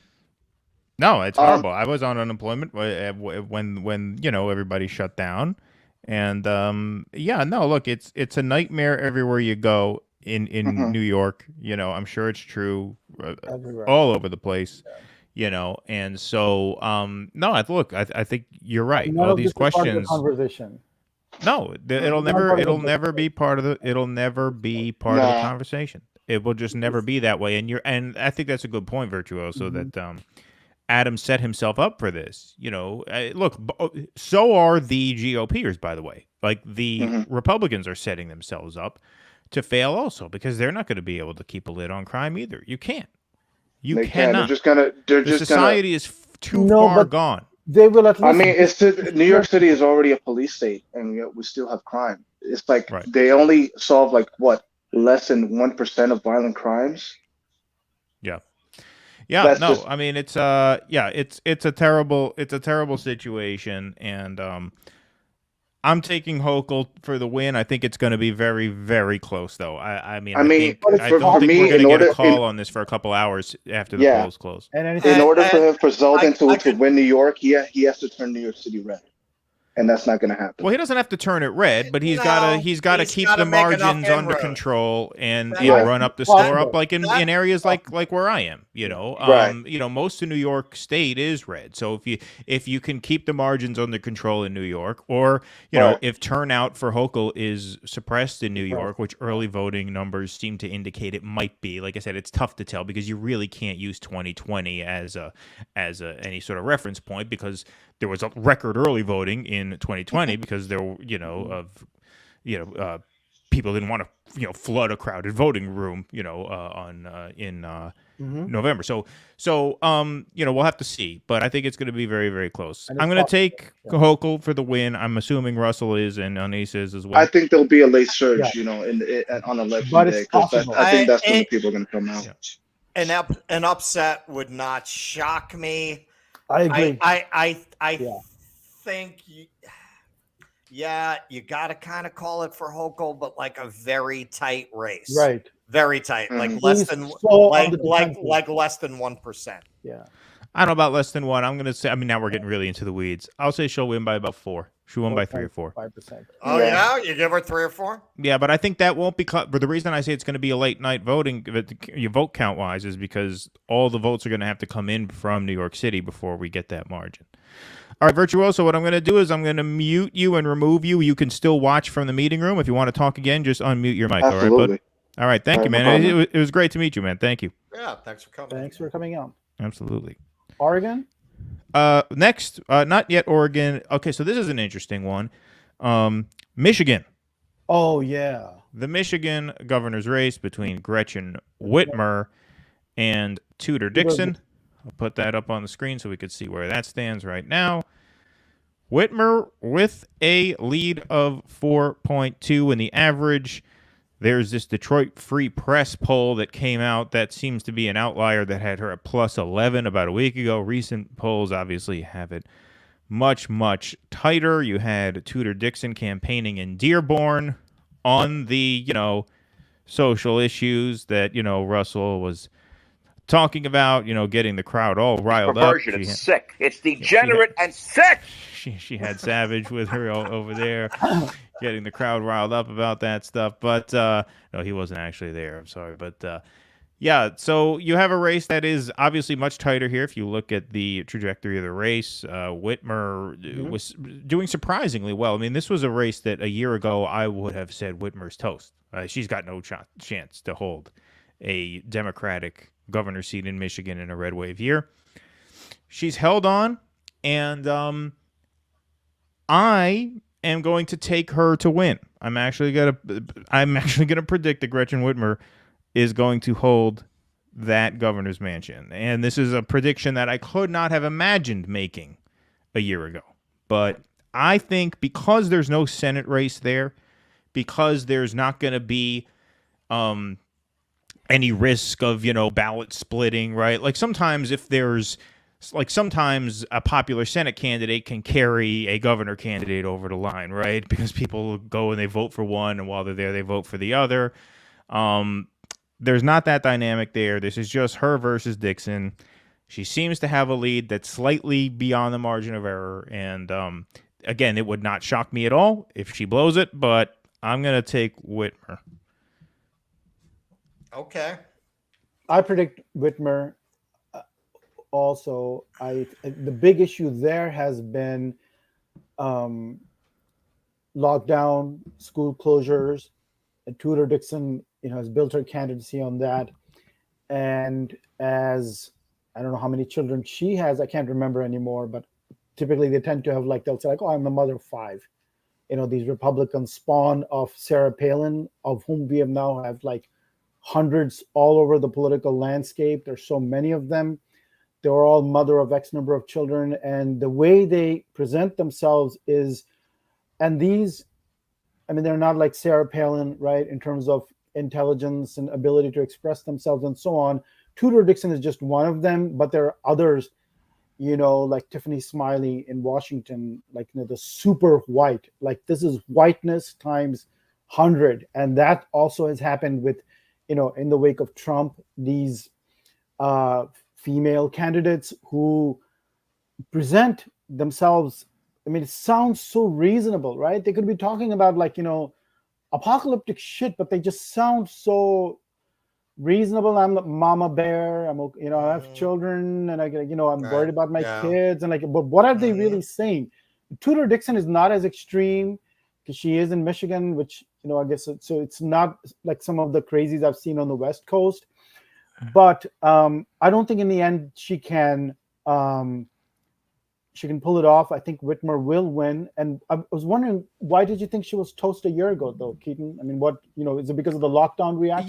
Yeah, because she was such a target of that sort of ire. And she became a symbol for those kinds of policies. You know what I mean? And so, she sort of became a national figure in all the wrong ways heading into a year like this. She's held on stubbornly, and look, I think if this race were in another month and Dixon had another month to maybe build up momentum a little more, she might be able to overtake her. But if I had to not bet, we're not betting. If I had to guess, I would guess. I would have to guess Whitmer here. I think there's another big thing. Maybe the biggest thing now is abortion. Isn't that on the ballot, like a referendum in Michigan, right? What's that? There's abortion is on the ballot in abortion law. Is there a ballot measure up there? I'm not sure. I think that's the biggest thing going on there now, where you can say, well, she's Well, if that's true, then that would reinforce my opinion. So that is the thing that's favoring Whitmer. If I'm not mistaken, that is the big thing happening there, is that abortion, maybe somebody from Michigan can chime in, but I'm pretty sure that that's the big, factor there, helping Whitmer. We're answering here Michigan governor's prediction. Russell, right. What do you think? I'm going to say Whitmer. Yeah. I'm with you. That's going to be a rare. That's going to be a rare bright spot in a sea of red. She was being talked about 3 years ago as Biden's vice vice presidential shortlist. So maybe among the last 4 with Kamala and who are the other 2? I guess Amy was one. I don't know. So she was at the very. They were looking at Barbara Lee apparently. Yeah, Barbara Lee. Abrams. I don't think she would have been a bad choice at all. Abrams, one of the funniest clips I've ever seen is, this is how it was labeled by online pundits, but I think they were probably right. Biden announces on air. I can't remember if he announced Kamala Harris or said what he would want Stacey Abrams to do, but they were both on MSNBC together. And you could literally see her face change when she realized she wasn't going to be the vice president.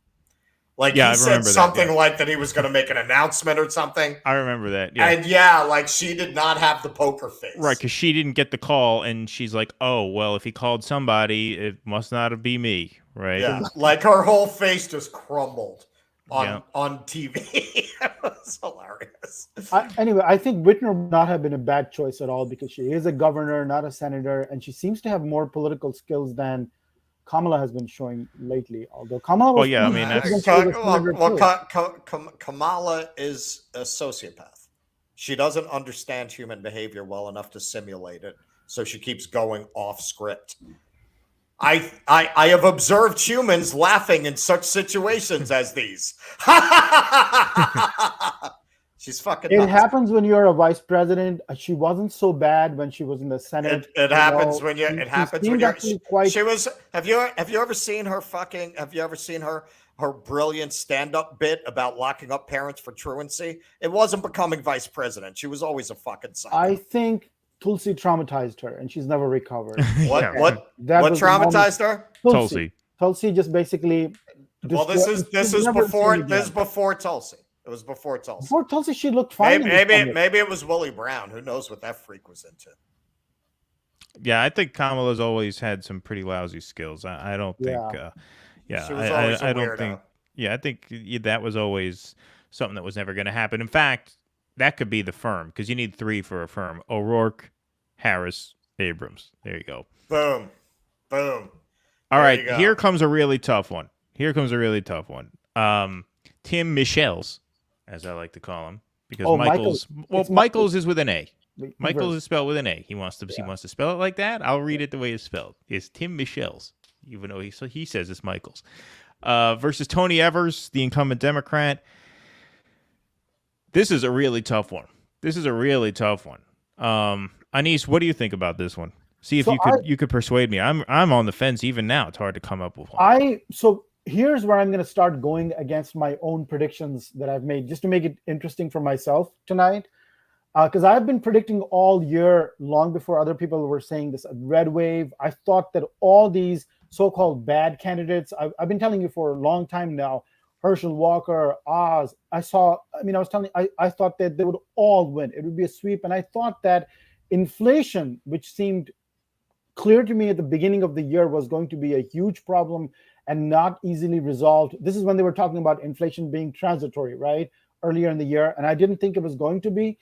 And I thought that it would, in the end, override abortion. And this would be the determining factor around which everything will hang. So I thought it would be a huge red wave. I'm going to say now that Michaels does not win and Evers wins. Although, again, these are predictions that are very difficult because they could go either way. But I think that Evers pulls it out, contradicting the general tendency in Wisconsin, where Johnson seems to be doing quite well against Mandela Barnes, right? So Evers, I like him a lot. Given the present political system, these liberal constraints that we have, within that realm, if you're looking for a great public servant, like I think Walter Mondale was in some ways, or Russ Feingold, whatever, right? I like Evers a lot. He has an education background, school superintendent. And if you are a rational voter in the middle, if you look at these two guys face to face, Michaels, who's just a crazy guy, except he's able to present himself as not that crazy. Oh, I'm a moderate. I'm not so crazy. I don't know how you could make a choice to go with Michaels and not Evers. So I'm hoping that the nice people of Wisconsin, the good people of Wisconsin, will go with somebody who's as nice as they are, I mean, Wisconsinites are the nicest people in the country, right? Pretty much, right? They're really, really nice. So, and Evers is a very nice guy, and I think he sounds really good within the constraints of the system. I think he's good enough, he's persuasive enough, and calming enough that I think he's going to be. I'd say he wins. Well, I agree with you, but I think the ball game is abortion because of that legislature. It's in Wisconsin. Yeah. Because yeah. Well, because they have a very hard right Republican legislature that's been pushing all of these crazy proposals. Oh, so Evers is the only thing standing. He is the only thing standing between Wisconsin and the abyss. And I think in the end, for that reason, he'll probably right. And on climate, on a lot of the issues that would concern like, a rural state like Wisconsin. I mean, I think Evers is just an insane guy. I mean, he's just a hard right-wing economic. Michaels, what was that? Right. Michaels. Oh, Michaels is. I'm sorry. Yeah. Oh, by the way, I did check. Michigan does have a ballot initiative referendum on abortion, so I'm pretty sure that Whitmer is going. She might ride that. Yeah. I mean, if the Democrats were smart, they'd have put a ballot initiative up in every state. Every state, right? So Michigan abortion ballot measure. Proposal 3, right to reproductive freedom initiative. So there you go with Whitmer. So if you're saying that you're right about the legislature in Wisconsin, and Evers is just I don't know, as a politician in terms of like, his persona. I mean, like, unlike some of the sleazeballs, like Newsom is like, he's not a likable guy, right? So, but Evers is not like that. I mean, he's really likable. All right, well, I'm going to take Evers as well. It's close, but I would side. Yeah, I mean, my rationale is closer to Russell's just because I don't know as much about him as you do, Anis. So I'm going to take, Evers. Evers to pull it out. Because he is the only thing, like Russell said, standing between Wisconsin and a runaway train of right-wing policies, and then that might be enough to have enough Wisconsinites split the ticket, because it looks like Johnson's going to win the Senate race, but there might be people who are like, yeah, okay, we're going to stick it up the Democrats' ass. But state politics, it's interesting. I have a theory of voting, whereas local politics, you play offense, federal politics, you play offense, state politics, you play defense, right? State politics is about shielding your state from some of the encroachments of the federal government, right? That's somewhat by design, right? And so it could be a situation where, you have a certain message you want to send nationally, but you want to protect yourself from the excesses of that very same message statewide. And so if I had to guess, I would say Evers, but this is very, very close. Right now, the point spread, Michaels is up by 0.4 points in the average of polls, so that could certainly go either way. Arizona, Katie Hobbs versus Carrie Lake. Current polls have Lake leading by an average of 1.8%. I'll put that up on the screen here. I think or as we'll be calling her in 2032, President Lake. Yeah. 2024 Vice President Lake. Queen Lake. Yeah. Queen Lake. I put the wrong thing on the screen. Her and DeSantis would actually make a lot of sense. I think her and Trump. Trump is not going to go with DeSantis. I think he's going to hold a grudge forever because DeSantis has dared to think of, has these thoughts about the presidency. So I believe that Trump will go with. I mean, that's as possible as anyone else. Carrie Lake, among all the people I've seen in this whole cycle, all the new faces, she's the scariest, smoothest. I mean, this person stands out to me more than, J.D. Vance, but forget about Blake, Masters, Oz, everyone. This is the one to watch. This is the one to watch for 2024 with the vice presidency, with 2028, maybe the first female president. As a television anchor for, 20, 30 years she did that. She's got her communication skills, her voice, and she says the craziest things, all the stuff we're talking about climate, not man-made, school choice, Arizona is open for business, the dual track education is a big thing, after the 10th grade, vocational school, trade school, and she makes it sound so reasonable to say that, college, forget about that now. We're just going to go and have You can be a plumber. I mean, they did talk about plumbing and being an electrician as something. I mean, you wouldn't have thought that possible 50 years ago in America, right? Which is not to denigrate these professions, but I'm just saying that the way they're presenting that, right? And against lockdowns and everything. Katie Hobbs has been criticized for not debating Carrie Lake, which I think was a big mistake. I think she should have debated her and put her out there. So Lake makes a big issue of that. This is one where I feel like, maybe you think that Katie Hobbs would have done very well in a debate explaining her positions? You've heard her. I like her, actually. Not as much as I like. You like Katie Hobbs? I like. Whenever she speaks, I think of every stereotype about a rich Democrat that you could think of. So that might be why she didn't debate. I think her handlers said it's bad for her not to debate. It's worse for her to debate. I think that was the calculus. I think they were like, Lake is going to fucking eat her alive. So let's just say she's too crazy to debate. It's the best we're going to do with this because she has no charisma. That's true. I mean, Hobbs has no charisma at all. She doesn't just have no charisma. She has a very off-putting persona. Yeah, it maybe boring is not so. There may be enough liberals, California type liberals, who, by the way, everybody in Arizona is just mocking, and Nevada too. They just mock California and say, we don't want to be California, right? But maybe there are enough California type people in Arizona to put, Hobbs over the line. So this is one where I would have said, if you had asked me earlier, I would have said, Lake all the way. This is it. I mean, meet your next vice president. Mm-hmm. I'm not so sure about that, actually, at this All right, point. so who you taking? I don't know. Who are you taking? That is really difficult. Time to get off the fence. What's the over-under? You guys go first. You guys go first. I mean, to me, it's. I mean, I like I said, it's not that it can't go either way, but I feel confident predicting Lake will win. Yeah.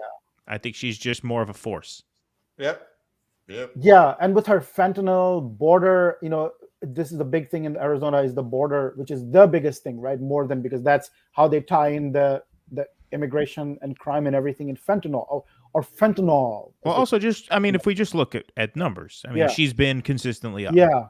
I mean, Hobbs has not led in this race ever in the average of polls. Right. And so that to me tells unless me it's a surprise, Blake is a smart bet. And Hobbs just comes back from behind or something really. So this would be unexpected. It would be a big surprise, just like Hochul losing in New York, maybe even bigger. Yeah. All right, who you taking? Who you taking? We need a prediction.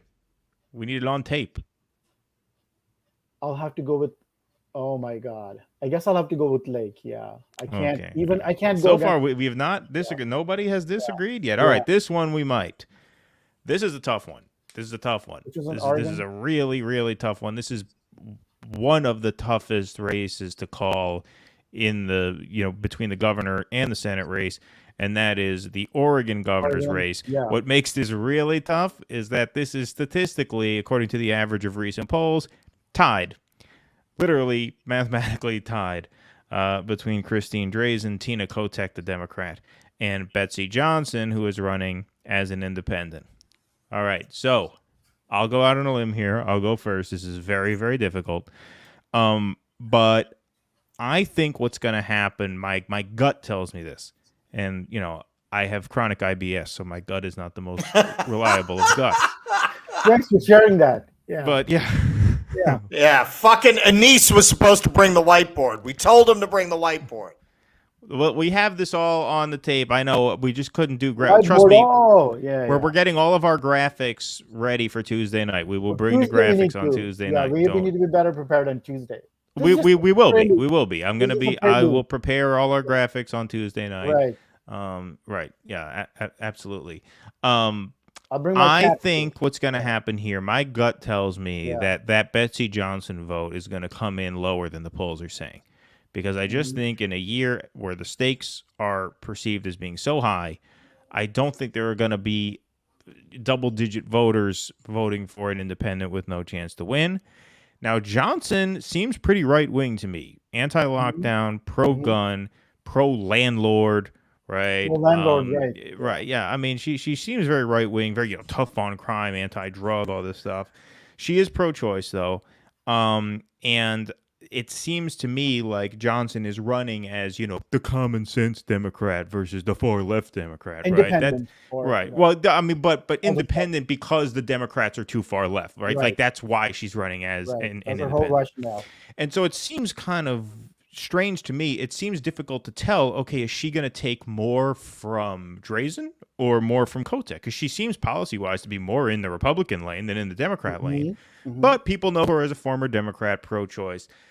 And so I have a feeling that Johnson vote is not going to come in at 12, 13%. I have a feeling it's going to come in at 9 or 10. And I think more of people who defect from Johnson are going to go to Kotek than to Drazen, and I think it will be enough to put Kotek over the top by a very slim margin. And so I will guess Kotek, I say that with 53% confidence. It's going to be very, very tight.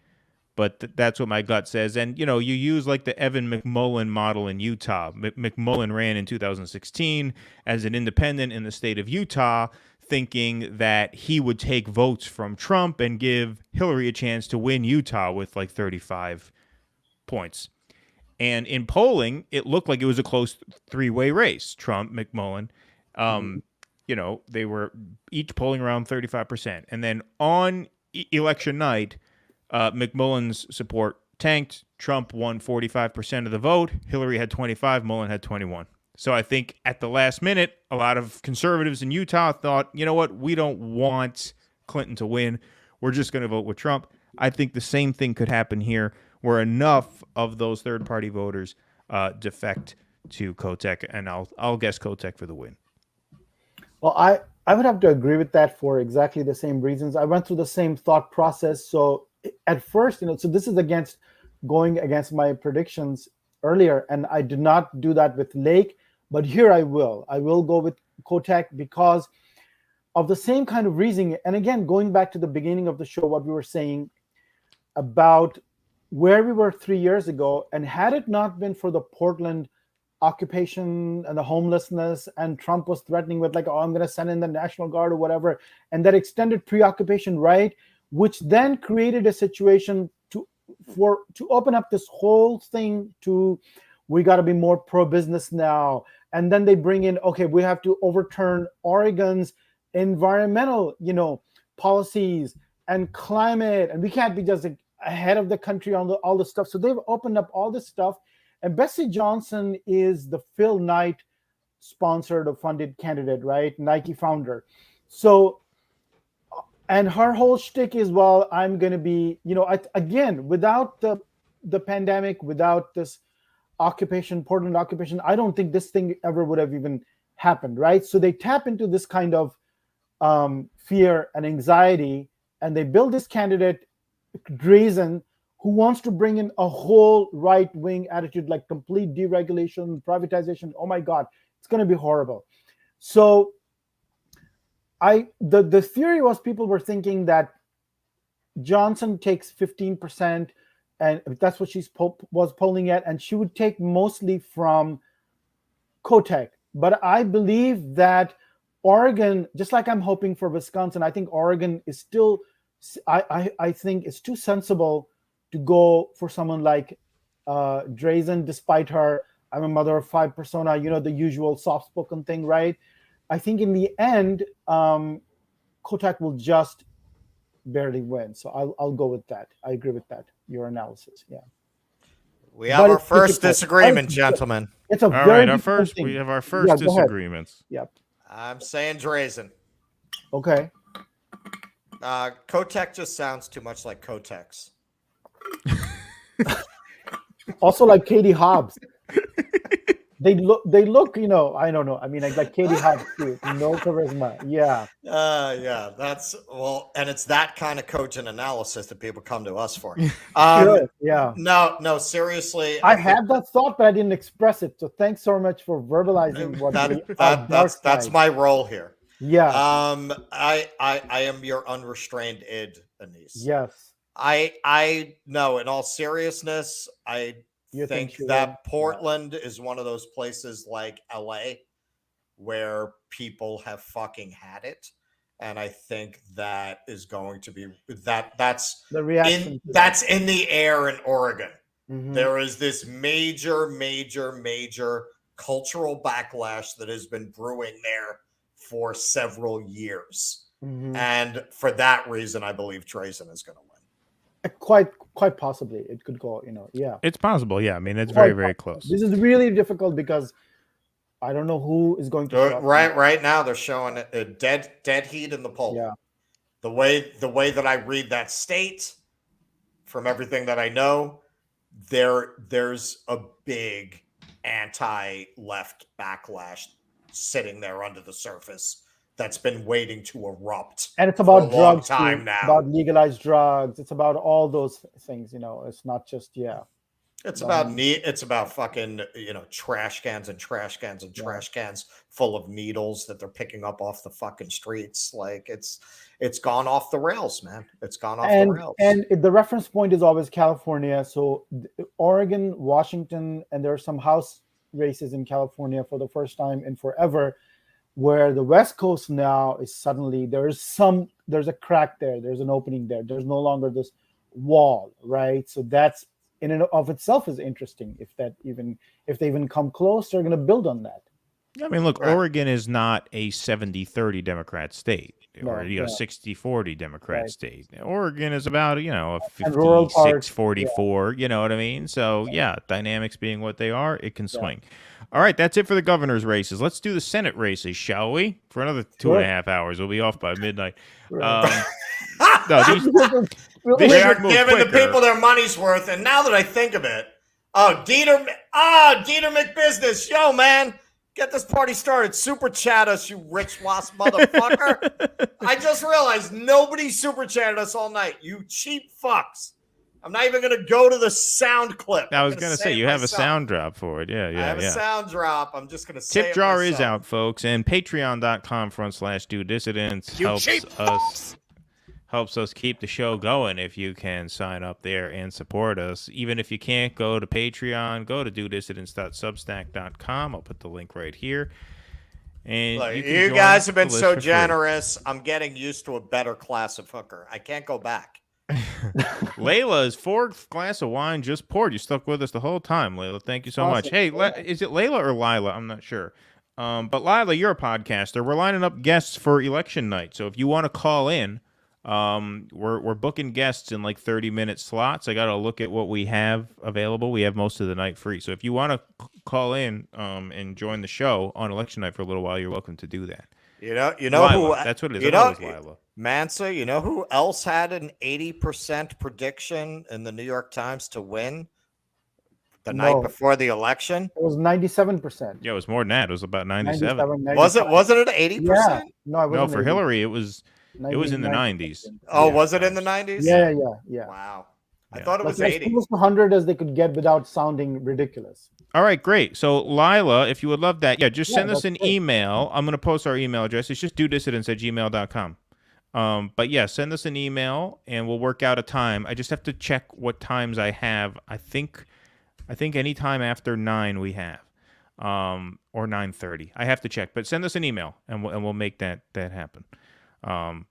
Nicole, sorry, kind of broke. Still love you though. Well, thank you, Nicole. Appreciate it. We know times are hard. That's why you can get in on the ground floor of our multi-level marketing scheme. Yeah, right. Exactly. Yeah, right. I hope you have a garage to store all of our handmade soaps in. We should create like a LuLaRoe of Patreon memberships where like people buy, people get people involved in peddling out our memberships. Give them a code. Just create a giant pyramid scheme.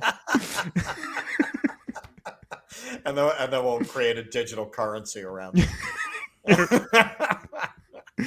All right, so I guess we're split decision on that. All right, now the Senate stuff shouldn't take as long because a lot of these are the same states. We've already discussed the dynamics in the states, and so hopefully this doesn't take quite as long. But in the Senate, obviously, the first one we got to do, just as a formality, this is a pretty easy one. Won't spend a long time on this. In Ohio, J.D. Vance versus Tim Ryan. Vance opened up an even bigger lead since we did our Senate preview, which aired last night. A new poll by Trafalgar has him up 10. Vance 6, 5, 9. I mean, he's polling well outside the margin of error right now. So I think that is, I think you'd have to be pretty, either pretty foolish or you must know something that we don't. If you would take Ryan for that. So I'm obviously going to take J.D. Vance for that one. That one I have no doubt about it, and haven't had it, any doubt since the early part of the year. I think, Vance, there's just no question. I don't think Tim Ryan can try to distance himself from Biden and say, I voted with Trump on trade. But in the end, none of that is going to be enough. And Vance, is one of the more compelling, intelligent candidates in this new, post-Trump era. And I think he wins. He's anti-nuclear war. That's a popular anti-nuclear position. war helps a lot. Yeah, that's positive. That's mainstream, Yeah, right. Yeah. A lot of these people, the tech guys, like Blake Masters is another one. I mean, there's another Peter Thiel, they're both Peter Thiel's boys. Right, but they had this libertarian, obviously, because that's what tech is. That's what Silicon Valley is, right? In the 2000s and 2010s, and it seems to me kind of unfortunate that liberalism or neoliberalism didn't provide an outlet for that, for libertarianism, and they had to go the nationalist route because that's the only political option open. And then you get into this, you see free speech issues, which I think becomes sort of a gateway drug to a lot of people, to someone like me as a writer, but also to the, the libertarian tech type of people. That's a very big issue, right? So you start thinking about that. And then unfortunately you go with that whole slate of issues with the border and the fentanyl and the criminals, all that comes in, which is so much in opposition to what you used to believe at one time, which was certainly true because Vance was a never Trumper guy and very vocally anti-Trump. And now Trump can stand next to him and say, well, you lick my ass, and Vance. Yeah, I mean, isn't that just a cynical ploy on his part, though?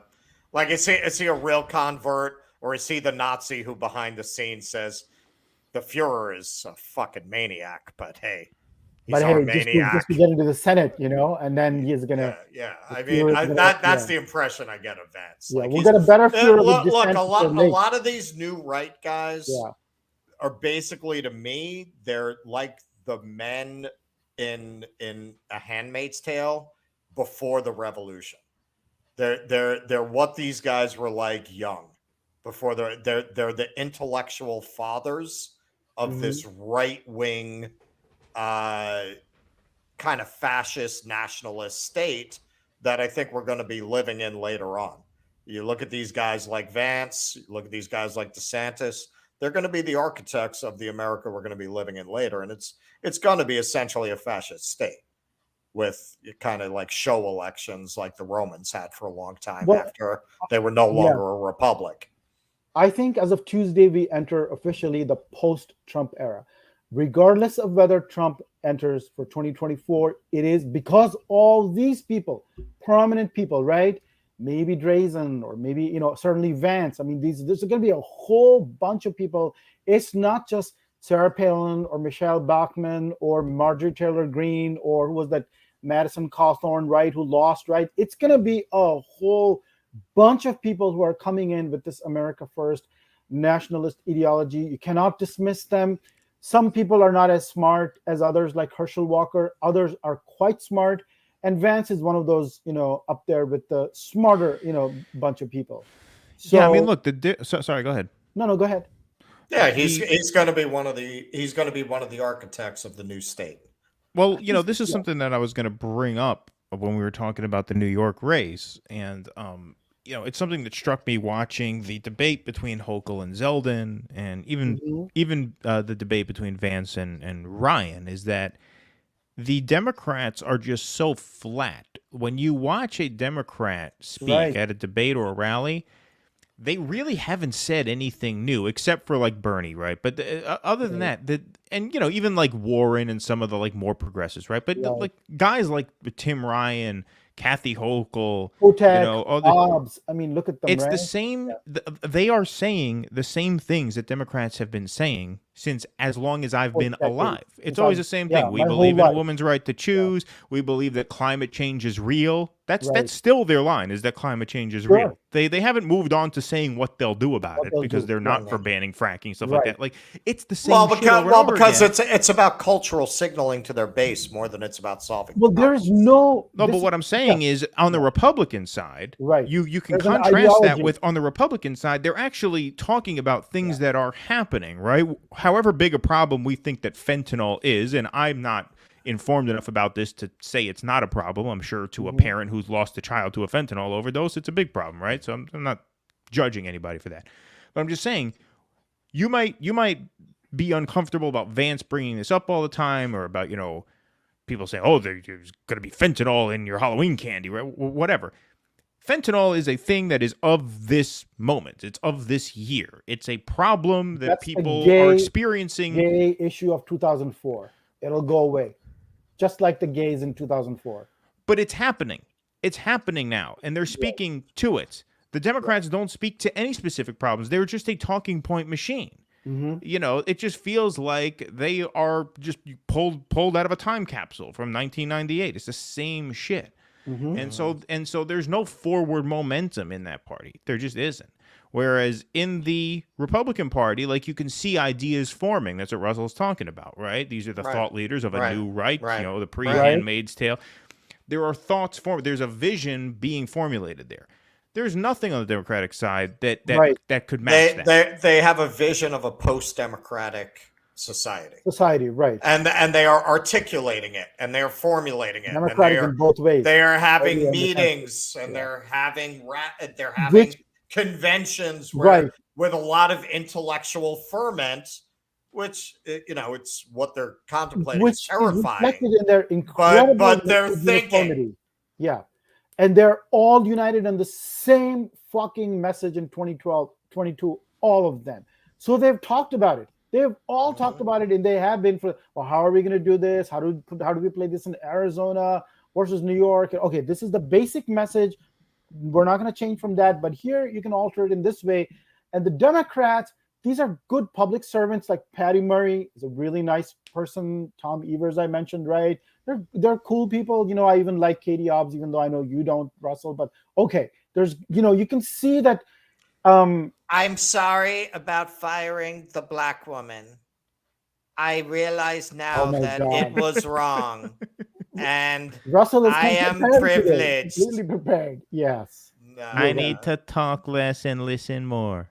Right. That's that is what they told me to say, and I am saying it. I hired a black friend. My door's always open. Right. That's another line. My door's always open. That's another line the wokesters like. What are we gonna do about that? The borders?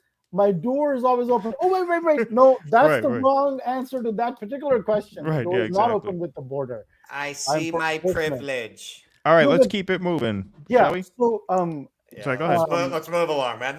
Come on, man. He's not a bum like us. He has kids. No, it's all right. We can finish up. My kids are sleeping. I got cats. Yeah, go ahead. Finish up on Ohio.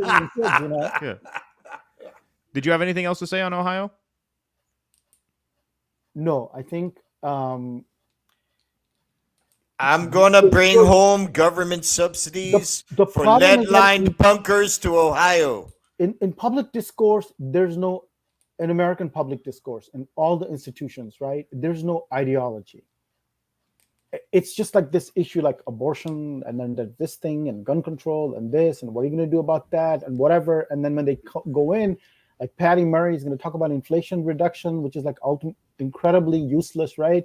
But there's no ideology, and without ideology, there cannot be thought and movement and progress. There's no unifying vision. Right, and there's no direction. That's what Keith is saying. The right, also people like Vance are also not presenting an ideology, because they will also speak in these fantasy fragments, right? But behind that, I agree that there is a consistent neoliberal ideology which they are going to, implement. All right, here's Wisconsin. Wisconsin, you have a race between Ron Johnson and Mandela Barnes. Like I said, folks, we are doing the Senate races now, so we already covered the Wisconsin governor's race. In the Senate race, Ron Johnson versus Mandela Barnes. Johnson has a modest but consistent lead here, an average of 2.8 points up over Mandela Barnes. This is a situation where he is the incumbent. It is a tough year to knock out an incumbent, and this seems like the kind of year where an incumbent senator from an out party would do quite well. Mm-hmm. And Barnes made this a race to his credit, but doesn't look like there's enough gas in the tank to overtake Johnson. So I'm going to call that for Johnson pretty confidently. Yeah, I agree. Yeah. I think Johnson does it, which is terrible. And you hoped someone like Mandela Barnes would win, but I don't think that's going to happen. All right, that was a quick one. Is that it? All right. Yeah. All right. Boom. Boom. Well, now we're cooking with gas. Now we're cooking. Now we're moving. I like the guy, but what can you do? This is Now this one is a tough one. Arizona. Oh yeah. Blake Masters versus Mark Kelly. This is a situation where, first of all, Kelly has really let a sizable lead shrink to the point where he's now up by only an average of 1. This is one of these races that's really difficult to call because the thing is, since we predicted Lake is going to be elected governor, right? It's really tough to imagine that there's a considerable number of people, and by considerable I mean 3 or 4 out of every 100. Mm-hmm. It's hard to imagine that enough people are going to split the ticket between Kari Lake and Mark Kelly. Like, if you go into a booth and you pull the lever for someone like Kari Lake, an ultra MAGA Republican, it's hard to imagine that anybody who can do that would also say, you know what, I like Mark Kelly. He's a nice guy. Let me split my vote. It's tough to see that happening. It happens, though. However, it does happen.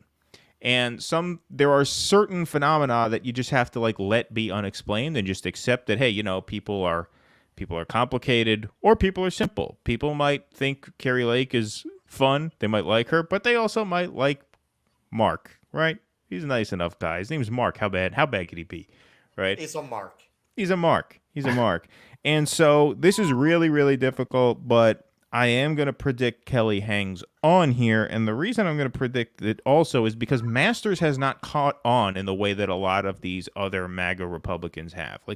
It's partly because he's not this massive celebrity outside of this race. Not to say he was unknown, but he's not Herschel Walker. He's not Dr. Oz, right? He's not this huge household name. And I haven't really seen anything about him. He hasn't really become a national figure the way those other ones have. And so I just don't know if he has enough juice. And this is a really, really tough one to call. It would not surprise me at all if Masters won, but I gotta predict if pressed that Kelly is gonna hang on. This is a really difficult one. Yeah, this is a really difficult one. It's difficult because I think Lake is the favorite to win. So it's hard to imagine she doesn't carry Masters over the finish line. But at the same time, I don't know. It just seems to me that polls seem to have it pretty consistently that he's been slightly up even while Lake has been slightly up. And so there must be that 3% of people who are going to split the ticket. I think Kelly has the advantage of incumbency. And Masters is a little too pew, pew, pew, So Lake, I think, is advantaged by her TV skills and Hobbs being so off-putting. But you don't have that dynamic. You don't have the same charisma gap You don't have the charisma gap. Kelly is not so dislikable as Hobbs. Blake and Masters is pretty dislikable. Yeah. He's a nerdy, know-it-all kind of libertarian tech guy. And they just, I'm not saying this is necessarily going to hurt him, But you sent it. That was Masters, right? That you sent over that video of. Oh yeah. The college video. Oh, yeah, that's neat. yeah. I don't think that's going to make a difference. But I mean, it's funny, interesting. though. Like with Van, like he's doing the Native American rap, right? Back in the Obama days, and his college days. So I mean, if you look at his college views, which by the way, the Times made fun of, is that he was against World War I, World War II entry, and like Osama bin Laden, terrorism is not such a big threat to the U.S. And he had other positions which I think a lot of people on the left, or libertarian left would agree with. And then he goes all the way to this nationalist, in order to be to compete in this political arena, which is what makes it so sad. Is why is it that someone like him or Vance feel compelled to go over to that side, because they had a lot in common with our side when they started off, but over the years or a couple of decades, they became completely disillusioned and went over to that side and totally. I mean, so this is like border crime, fentanyl. This is Arizona, right? So that's the biggest issue. And the Democrats only play defense on immigration. We were always like, oh yeah, this is the problem, and enforcement, instead of saying we need, which is actually true, because Masters back in the 2000s said we need unlimited immigration, right? Which is actually true. We do, if we want to help our economy. And as I've said many times, if we want to return to any kind of prosperity, you need a lot more immigration. But the Democrats can't even make a case for immigration. They've never tried in the last 20, 30 years that I've heard, right? They're already always on the defensive. And the other guy says, okay, well, fine. You accept there's a problem. Now I'll give you a really horrible solution for that, but you won't go far enough. And that's the whole dynamic between Masters and Blake. I think immigration is that, is going to be that determining issue. This one is really, really, really difficult, because I would have said a while ago, I think Kelly still pulled it out. I'm not sure about it anymore. I think that I say Kelly still does, but I would not be surprised at all if Masters is one of those. All right, man. We are all three on the same page in all these races. That's why we're a team, except for Russell's taking Drazen in Oregon. So far, we got no disagreements here. What sacred cows did we kill today? All of them. All of them. Which didn't we? Kotex. Which ones didn't we go after? We killed Jazz Jennings and Kotex, and a lot of Oh yeah. Well, thank you, Blue Diamond Gem. We appreciate that. We appreciate that very much. And please, everybody, subscribe to the channel if you have not already. I know most of you guys are familiar faces, but subscribe and share the channel. Help us get the word out. Let's make election night a party. Let's make it a real party. Let's get a big crowd in here, all right? Tell everybody. Part of the reason we did all this coverage is so you guys could say, wow, these guys know their shit. They're prepped. They're ready. Biggest, baddest party of all on Tuesday exactly. night, right? You are not going to want to miss this on Tuesday night, and so tell your friends to turn off CNN, turn off MSNBC. I'm proud to be subscribed to a channel, yeah, whose entire output is not just who owned who that day.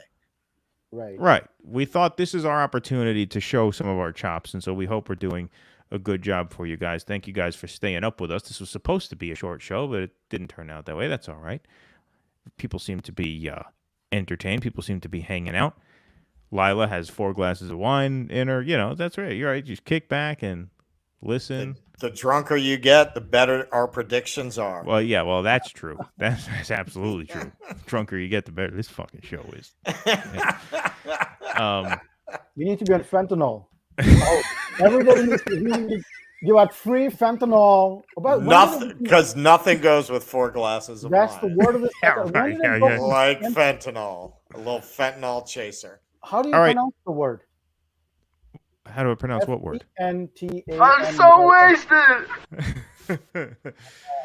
All right. Here we might have another disagreement. We might have one, because I'm going to go out on a limb here. I'm going to defy the polls here. I'm going to say this. This is the first time where I think this is the first time where I'm betting on the polls being off at least the average. And they're not off by much. But in New Hampshire, Maggie Hassan facing a challenge from Don Bolduc. Bolduc. How do you bet against a guy named Bolduc? Yeah. Sounds like a guy you can root for. Sounds like a guy you get a chant going for at a tailgate. Special operations, Brigadier General. He's 30 years in the Army. Between Hassan being impossible to root for, impossible to, have any confidence in. And the fact that Bolduc just seems to be on fire. I mean, look at, his momentum is just one way. He's obviously got the wind at his sails here. And, I think he's going to overtake her. I think this is going to be one of the surprising votes. It's funny because, I'll get more into this as we wrap up the show.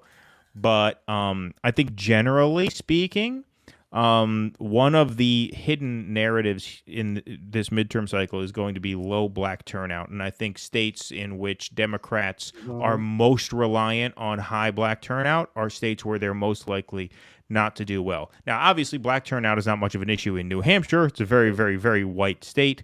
No, they talked to all 6, and only 3 of them are voting. Yeah, right, exactly.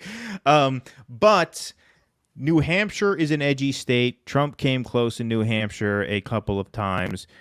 New Hampshire is, like Anis said, the motto, live free or die. Or in the COVID era, live free and die, I would say, for New Hampshire. Right. But I think Bolduc has enough momentum at his side. I think Hassan is as boring and uninspiring a candidate as you can get. John Sununu is cruising to re-election as governor. He's winning by double digits, so he might have some coattails there. And, if they were comfortable with a Republican governor all this time, and they still seem very comfortable with a Republican governor post-Roe, seems to me that Bolduc has the momentum. And, like I said, I say this with 53% confidence, but I'm going to take him to win. I agree. So this is one where I've been saying to you for a while, Keaton, I think, New Hampshire surprise coming with Bolduc, right? And now I'm going to contradict my own prediction and go with Hassan. Oh, snap. Okay. Yeah. So this is my first disagreement with you and also predicting against my own earlier. There's like those Star Trek episodes where the good and the bad Kirk got split in the transporter. Right.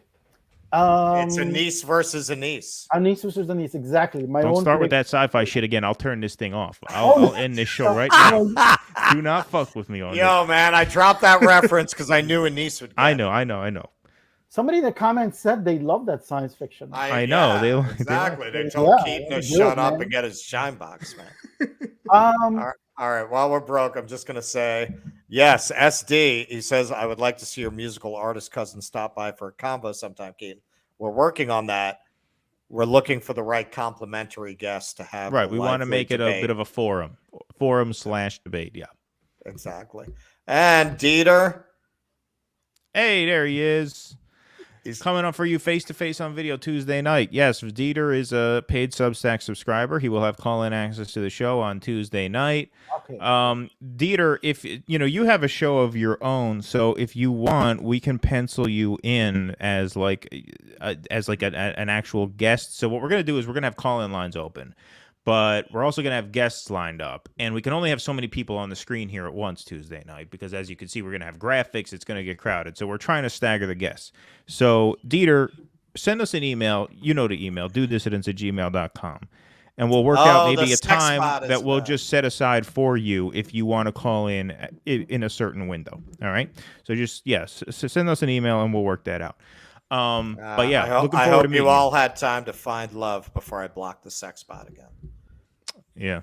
So the reason why I'm subverting myself is because I think, and this is sort of the frame of mind I'm going through myself with Fetterman and some of the others, also with Bolduc, is I think the Republicans were very smart not to lay out an explicit agenda throughout the course of this year. And I think Rick Scott in Florida, he came out and it's like, okay, this is our 10-point Newt Gingrich time 10s thing. And then McConnell was like, let's shut the fuck up. We don't want to talk about this, right?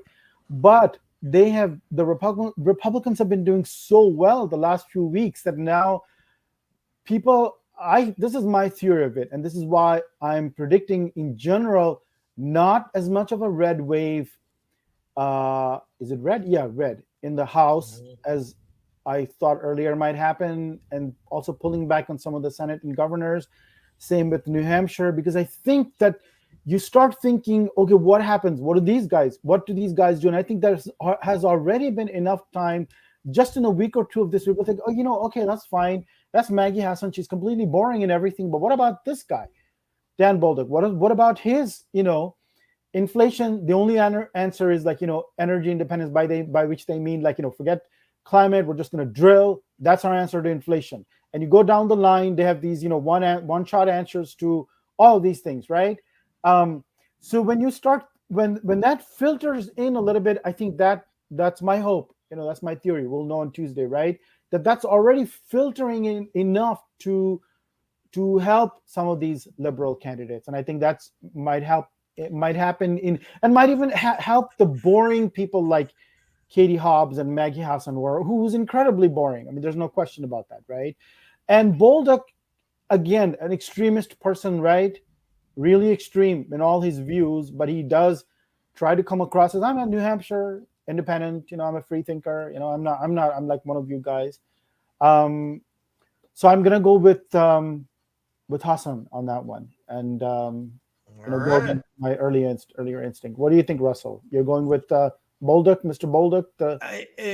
Look, all of my predictions regarding the red wave are come with the proviso. If Michael Moore's right, everyone's going to have egg on their face. If there is this hidden road on the other direction, which is just not showing up in the polling, right, all bets are off. Everything we're saying is going to go right out the window. Young people in general, not just women, but young people in general, male, female. That's what I'm. If there is a hidden row vote, all these predictions are fucking moot. I wouldn't everyone's going to have egg on their face. I just don't think so. I think there's a lot of apathy among the young. I think the polling you're seeing with women is not anything like what they thought would result from Roe. Right. And honestly, I think that's partly because, look, it's the upper classes who vote, and those people can get an abortion. If more poor people voted, maybe it would have more of an impact. But their ability to have an abortion is not really going to be impacted. There was, I think it was Sonny Hostin on The View, was going off about the Republican women and, really excoriating them for betraying themselves, for betraying the other women.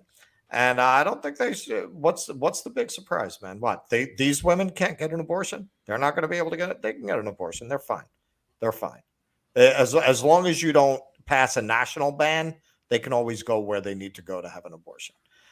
So I think that's a big part of why it hasn't had the impact that everyone expected it to have. Well, it's not just that. It's that a lot of these Republicans have been pretty smart about how they've handled this issue. Mm-hmm. It's very clear from 30,000 feet that the Republicans know they can't go too far in this. Right. It just is. Zeldin saying, well, yeah, I'm pro-life, but the, state legislator won't let me ban abortion here. Drazen goes as far as to say in Oregon, yeah, I think the Oregon laws are extreme, but as governor, I will uphold them. She punted on it entirely. Look, the Republicans have every other issue in this race working for them except that one. And so they're not stupid. They know, okay, we have to figure out a way not to scare people on this. Even Lindsey Graham's national 16-week ban, I think that was ill-advised because I think Lindsey Graham is a bit of a fucking moron. Yeah. But he did that with the intention of signaling that, hey, that we're not going to we're willing to compromise. Ban. Right, exactly. Right. Exactly. Yeah. That was a stupid way of doing it, but that was the intention. Right. And so I think that's coming through to voters where they know that even I shouldn't say they know because nobody knows anything, right? You never know what's going to happen with any, especially with with these fucking people, right? But they get the sense that, okay, we are going to be able to hold the Republican Party in check on this issue because popular sentiment is so much on the pro-choice side. Mm-hmm. I think they feel like we'll be able to hold the line on that even if we put these people in power. And I think times are so desperate that people are willing to take that chance. And people are just so furious at, look, I drove to pick up an order at fucking Dunkin' Donuts. I had 2 orders, for $10, driving a couple miles down the road. So there's a nice order. I get to the Dunkin' Donuts. There's one Dunkin' Donuts in my neighborhood where a couple days a week, they'll just put a sign on the door saying, we're short-staffed, drive-through only. And you got to wait 20 minutes to pick up the food, right? I mean, people just encounter this on a daily basis, and it drives you fucking nuts. And it makes you furious at the people in power, whether it's rational or not. It's just, this is visceral. This is every day. This is in people's face, just how fucking dysfunctional this entire country is. Everything has gone to hell. And listen, if whether it's Biden's fault that it went to hell or the Democrats' fault that it went to hell, I would argue it's really not. I would argue that as soon as we had the pandemic hit, it was inevitable that the economic consequences of this were going to be what they are now. We were able to delay that by the Fed pumping all of this money into the system. But eventually, things were going to normalize and this was going to happen. However, it's not a question of whether or not this is Biden's fault. It's a question of, are the Democrats equipped to get us out of it? You needed an FDR to get us out of it, or at the very least an LBJ to get us out of it, who was willing to twist arms and get votes for things like, I mentioned this a couple hours ago now, paid family leave, universal pre-K, right? At the bare minimum, you needed an arm twister. You needed a reformer. You needed a bulldog. Instead, you got this sad bastard company man who's 1 foot in the grave, and he's just letting things crumble. And by the way, a lot of these corporate Democrats are going to use this red wave as an excuse to tell the progressives in the party, see, this is why we can't do student debt cancellation. This is why we can't spend money, because the Republicans ran attacking us as big spenders. They're saying we tanked the fucking economy by spending too much, and they won. And so good luck getting any student debt relief after this. Good luck canceling medical debt. You're not getting fuck all from the Democrats after this. They're going to go further to the right, way further to the right after this. Which is the whole point of this thing, right? By 2024, right, exactly. And so that's why I'm saying there's not necessarily a logic to it, right? There's not necessarily a logic to it, but there is real sentiment behind this. This is something that I've never felt I've never felt every day so constantly that the country is in such horrible shape. Every time you step your foot out the door, you see what a disaster this place is. And the Democrats are the ones holding the ball, and they're going to pay for it. All right, you gave me an opening to give a call out to. I know one person in Buffalo, and the only reason I know this person is they took a tour with me over a year ago, gave me their phone number, and actually I called them and they hooked me up. She's a librarian at the University of Buffalo. Woman's name's Susan. Very nice. I happened to take a ride over there to the university, check out the campus. And I went and check out the library. The library was locked. And I'm like, the school's got to be open. They can't still be doing online. She's a librarian there. So I asked her, what's going on? She said they can't staff the library. I was like, well, what the fuck are these kids supposed to do? They're in school. It's Sunday. That's exactly when you would be working on your paper. And she's like, yeah, we just literally don't have anybody to open the library. So it's everywhere. It's pervasive throughout the society. How dysfunctional is that you can't open a college library on campus that the students would need access to do what they're supposed to do as students? Dunkin' Donuts can't staff the counter. It's drive-through only a couple days a week whenever people don't show up. I mean, it's fucking insane. It's crazy. It's crazy.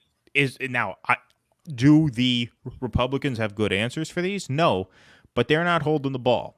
They're not the ones holding the ball. But I'm saying that enough of what they want to do may have trickled down. And certainly by 2024, it's going to be obvious because they'll have no answers. They'll make things even worse in many ways. So I think you're hearing like privatization of Social Security and Medicare, going after the social safety net. You're hearing their usual, 10 crazy responses, right? Now, so I think also it's going to be more than, if there's a hidden vote, it's going to be more than Roe. I think it's going to be more than abortion, where the hidden vote would look at some of that experience, and it won't be the defense of democracy and January 6th thing. It's going to be economics, and they go, you know what do these guys do for us? I'm hoping that enough people will start thinking about the lack of solutions on the other side. On the other hand, the safer political bet is what Keaton is saying. Things are completely broken. I'm just going to go with the other guys. These guys are not going to do That's where anything. my money is. Yeah. I don't know what the other guys are going to do, but it's whatever it is, they're going to just, completely let everybody loose, just go, just survival of the fittest, whatever, big brother, but it's going to be something. And they may remember like the Trump era, gas prices or whatever, and say, that's good enough. One thing that could be done is, let's say that, contributing to inflation is Ukraine, the war. So as Kevin McCarthy is saying, well, we won't fund this war anymore and we've got problems at home, that certainly would help with, it wouldn't be, like determinative, right? But it would help to get out of that war with inflation, right? So if they actually did a few of those things, that would put them in a very, strong position from 2024. If they could actually demonstrate. Well, sure, absolutely, and there's a chance they might. There's a chance they might. It depends on how many seats in the House they win and how many House members are going to be hard asses about that when a funding bill comes to the table. This is where the world has gone fucking crazy, man. If you want to vote anti-war, you have to vote Republican. That's your best chance at pulling out of the Ukraine war. You vote Republican, and I'm not saying it's a good chance, but it's your only chance, because the only people who are asking questions about this are in the Republican Party. The progressives, they stuck their head up for a second, they got their heads bashed in and backed off in a couple of days. So you're not going to get any help from that quarter. Right. All right, let's do our last three. These are the big three. Everything we've been talking about now, it all comes down to, in all likelihood, Nevada, Georgia, Pennsylvania. Whoever wins 2 out of these 3 is very likely to control the Senate. Lifelong liberal voting Republican because of Ukraine. Yeah. Anti-corporate capture. Where do you live, if you don't mind us asking? What state are you in? While you're answering that, let's preview this here. Nevada Senate. Laxalt. Adam Laxalt versus Catherine Cortez Masto. Laxalt in this race has polled consistently pretty well. It's been close, but he has polled well, and I'm taking him to hold this lead. Anti-corporate captures in North Carolina. All right. I'm taking Laxalt to hold this lead here, which, like I said, now the Republicans only need one of those 2, Georgia, PA. But he's had a lead consistently for the last month, and I don't see a reason to believe that he won't hold it. I think Republicans across the board have been underpolled. I think Latino Republicans have especially been underpolled. And if he's going to win, he's going to have to get a Latino vote in for him. And I think he will. So I'm taking Laxalt. Laxalt, if I'm not wrong, I told you I've actually seen the ads. I think Laxalt is one of the candidates who's running those ads. I'm not positive. I think transgender. Trans with a Schmendrick swinging it in a girl's bathroom. That's actually a clip from the ad. That's not a clip from the ad, but I'm pretty sure. I'm saying Laxalt. Anise, what do you think? So I have been saying Laxalt all along, and here's another one where I'm going to cancel myself. Oh, wow. Trust in the good judgment of the voters in Nevada. And I wonder, people have talked about the old, labor vote not being as coherent as it was under Harry Reid's time.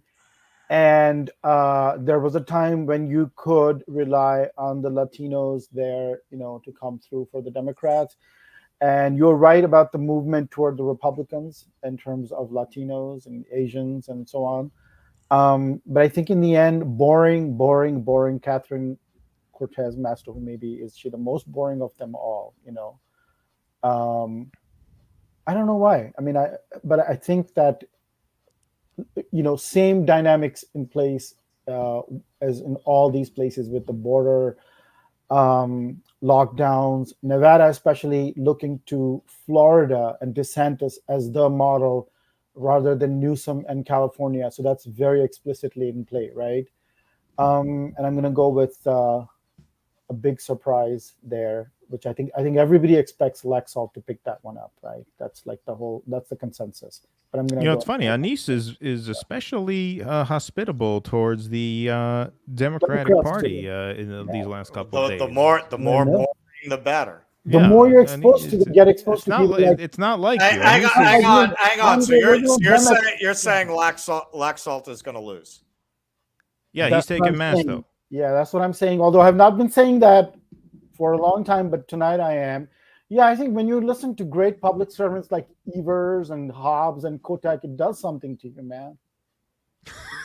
Okay. It does something to you. And, at least their heart is in the right place. And you may have been watching too much of this. Is their heart in the right place? Fetterman, too. I mean, he had a stroke, and I suffered from COVID for almost 3 years. So now maybe that did it. That changed my whole perspective. Maybe. Yeah, maybe. Fetterman, then I said, all right, well, we got... If I can be sympathetic to Fetterman, not the others.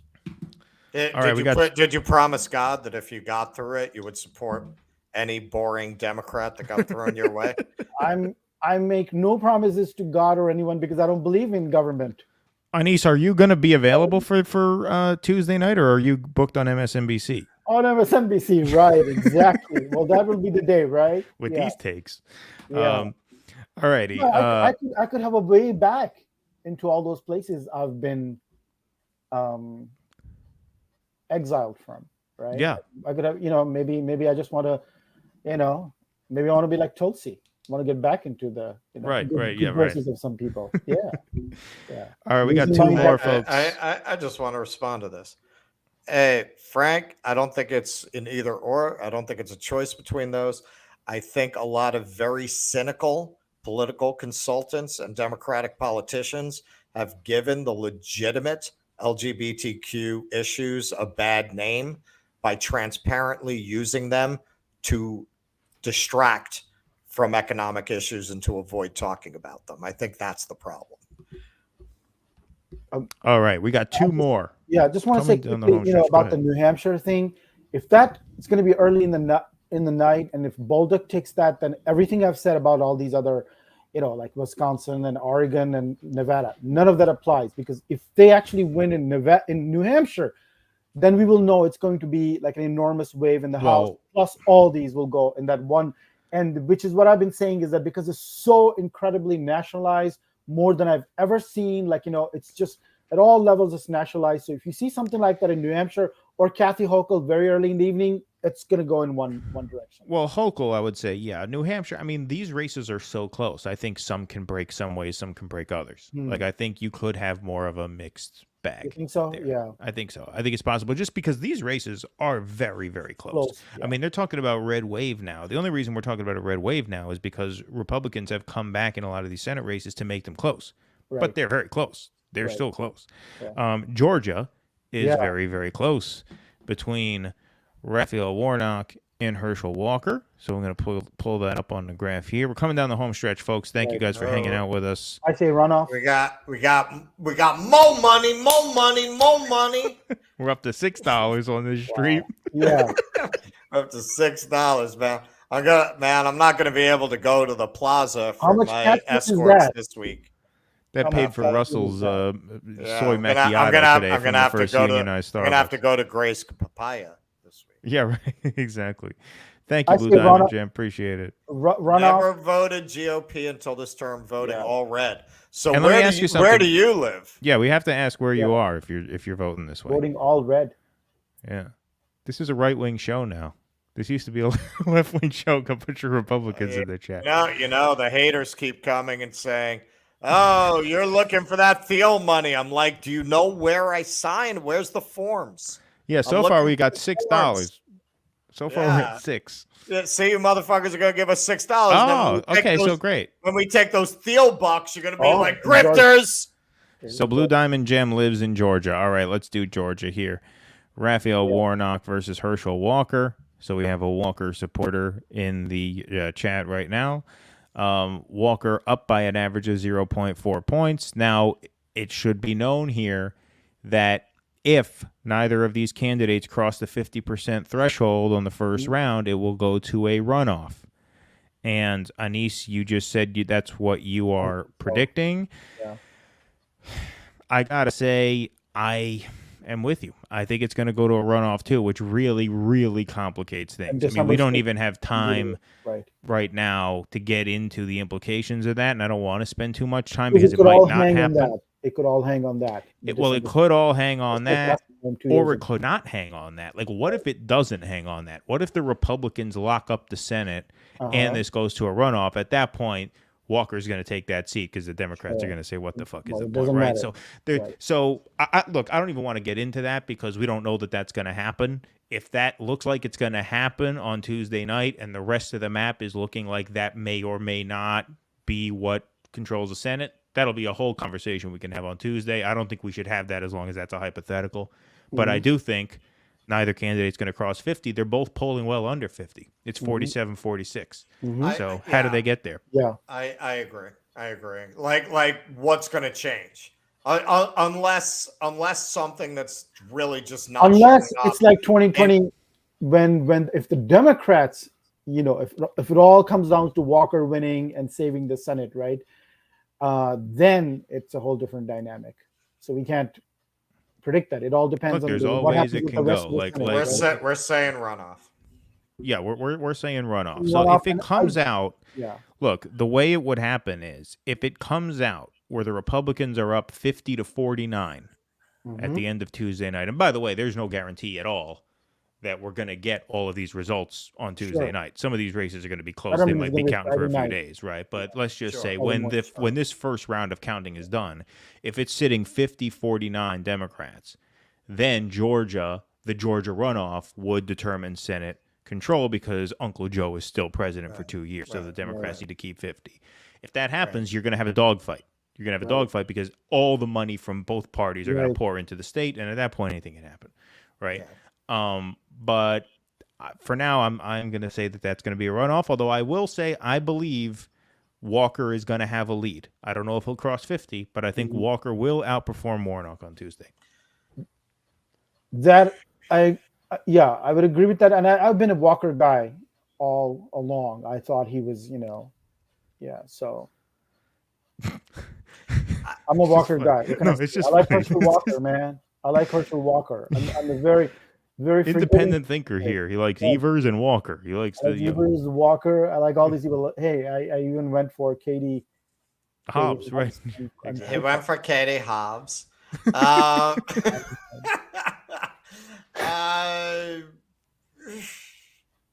You better get. I'm gonna say Warnock will have a lead.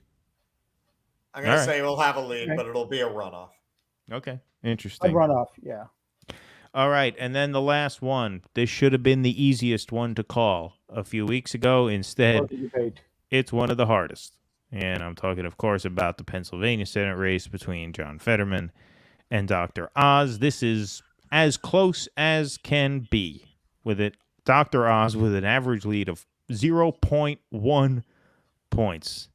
And you had a poll earlier this month that had Fetterman up 6. That is obviously an outlier when you put it next to these other polls. Oz has led in 5 of the last 7 polls. And the momentum is clearly trending his way. Now, here's where I'm going to make my prediction. I think an untold story of this cycle is black turnout. I think black turnout is going to be low. And there are states Democrats cannot win with weak black turnout, like Wisconsin. You need a turnout in Milwaukee to win there. You need turnout in Ohio. You need turnout in Cuyahoga County to win Ohio. You need turnout in Atlanta to win Georgia. That's why I don't think they're going to win Georgia. And you need turnout in Philadelphia to win Pennsylvania.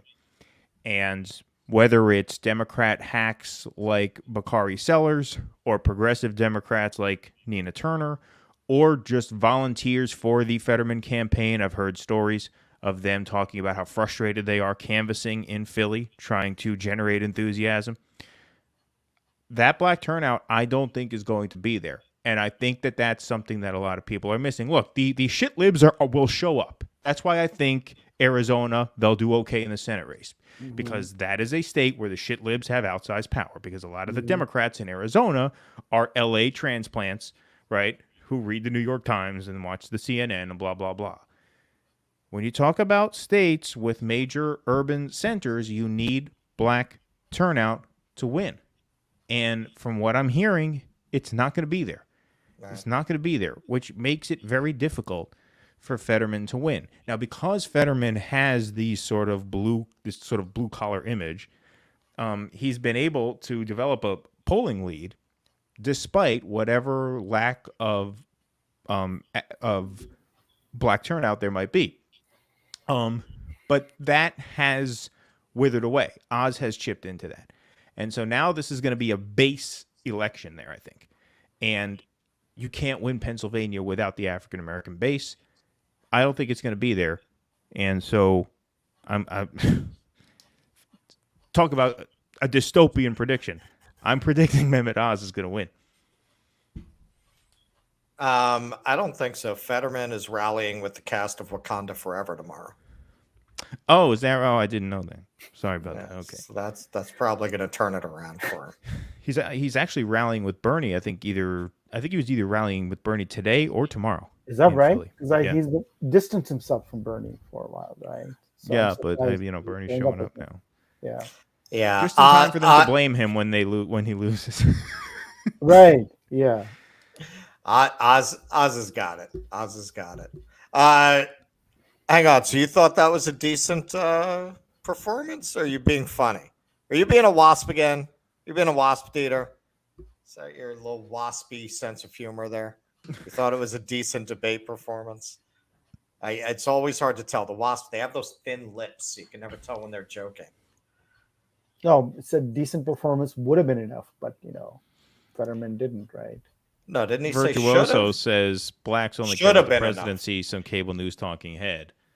Yeah, I don't know if that was a comment on what I said. I'm not saying blacks only care about the presidency and don't show up in off-year elections. They certainly do. They showed up in Georgia. I mean, that's the thing. The African-American population put this whole party on their back. Election. That was a special election. That was a special election. Right. Absolutely. I mean, they rallied to win the state for Biden, and then they rallied again 2 months later to win the state for Ossoff and Warnock, and they didn't even get a voting rights bill out of it. Democrats couldn't even pass voting rights, right? And that's another thing that is going to depress African-American turnout, not only because a lot of black people are not going to be able to vote because they didn't pass voting rights, but they're not going to – I mean, how many times are you going to go to a certain group of voters with a certain promise and then just, you just find a way to fuck it up every time? Not do it. Right. Exactly. And you hear that's not a black thing. That would apply to anybody. Well, and frankly, that could be part of why Roe didn't do more for the women's vote, because they had decades to codify Roe. So a lot of women might feel like, well, what? They're going to use this to get my vote, and then they're going to fuck me over again, and then they're going to use this same issue next time. Right. No, look, I think the party has just burnt through a lot of goodwill with the black vote, and I don't think it's going to be there. That's just a hunch. But it's a hunch that's informed it's a hunch that's informed by the polling. Not just the polling, but by conversations I've heard with canvassers. Nina Turner said it on CNN. Bakari Sellers, he's got no reason to lie about that, man. I mean, he is a Democrat hack if ever there was one. He gets paid to go out there and wave the pom-poms for the Democratic Party. So if he's going out there saying we're fucking up with black voters, particularly black men, then there's reason to believe that they're going to have a big problem there. And I think they are. And I think it's not a coincidence that the states where they seem to be faring better are states where that is not going to hurt them as much, because the black population is not as large, like Arizona, New Hampshire. Even though I think Bolduc is going to come back and win in that race. Well, you know what I mean. Colorado. I mean, we're not even talking about Colorado because it's a pretty safe Democrat pick. Another low black population state where they're not dependent on a big black vote, and in the states where they are struggling. They're struggling. Just look at the map. Look at a list of states with the highest black populations. It mostly matches up. The only real exception to that, looking at this list here, would be Michigan, where Whitmer seems to have a decent enough lead. But even that's not a sure thing. I think we should get an African American opinion on this. We have a caller calling in right now with predictions. This was not easy to set up, so we should probably bring him on. Oh yeah. Let's go to him. Prediction? Yes, prediction. Pain, Mr. T. Thanks to Mr. T for making time for an exclusive interview. So there you have it. That's the word on the street. The prediction is pain. Fetterman's pain in the brain, right? All right, so I'm taking Oz. Russell, you said you're taking Oz too? I'm taking Oz. All right, Anise, you're up. I took Oz all year long, and I'm gonna do my crazy thing again tonight without any. Get the fuck. Now you're just fucking around. No. I'm gonna go with. Now you're just purposely going to the opposite. Fetterman Friday morning, 9:37 a.m. After 3 days of incredible suspense, we will know that Fetterman has won. So you're saying they're gonna at some point we'll say, we need to know, like Brazil, the same night. They know Brazil. You took off your pundit hat, you put on your poet hat, you're doing some kind of Dadaist freeform shit now. I mean, if I'm right, going against all the conventional, even my own conventional opinion for a long time, right? I predicted.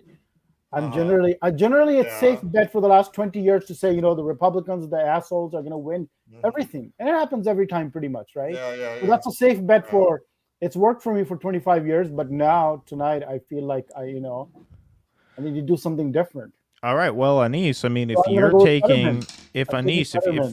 taking Fetterman and Cortez Masto, then no matter what happens in Georgia, Anise is actually predicting Democrats will hold the Senate.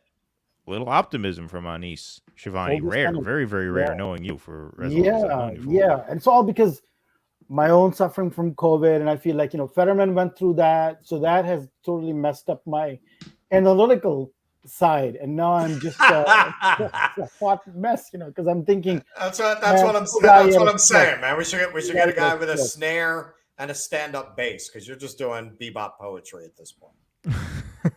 Well, there's also this. Right? On the night of the blood moon, Fetterman shall rise. I meant the jogger incident had more salience in the black community. I mean, I think that probably hurt him a bit, but I think this is going to be a national trend. I really do.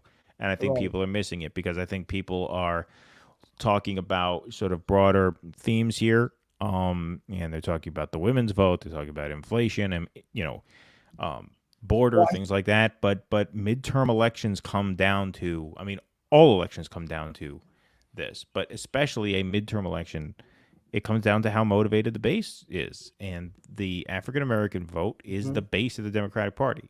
That's why they win elections. Democrats don't win elections without big black turnout and big black margins. And I don't think they're going to be there.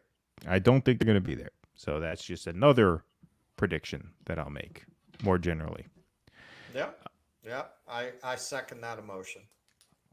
All righty. Well, we are coming up on almost 3 hours. I jinxed it by saying this. We'll keep this brief. I know. He told me before he was going to keep it to an hour. Yeah. Well, that didn't work out. But did not work out. All right, everybody. Good training for Tuesday. Good training, but now, see, we were talking about how we're going to rest our vocal cords on Monday. Now I actually do. Like I could feel the voice start to scratch a little bit now. But anyway, thank you guys very much for watching. This was a fun show. You want to do the house? How are you going to hold up when we get those Thiel bucks, man? He's going to want us on the air 8 hours a day. The house wave, the size of the wave, I guess. The size of the wave. All right. So this is just going to be a number. We're going to guess how many seats. Yeah. Here, I'm going to write this down. We're not going race by race. No. Forget that.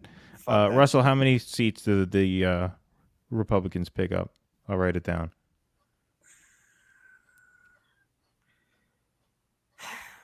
35.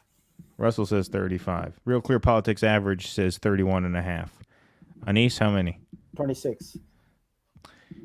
26. It's funny. So once again, I'm going in the same you're direction. lowballing it, and you know what? I'm gonna match. I'm gonna be there a little bit too. I'm gonna say 29. For some reason, I think some of these House races are going. I think the Democrats are gonna win a few more of these House races than people think, because a lot of these House races are in districts where that lib vote is very important. Like even in the Hudson Valley up here, 17, 18, 19, Democrats are in trouble in those three. I have a feeling they're going to squeak out 2 of those 3. You know what I mean?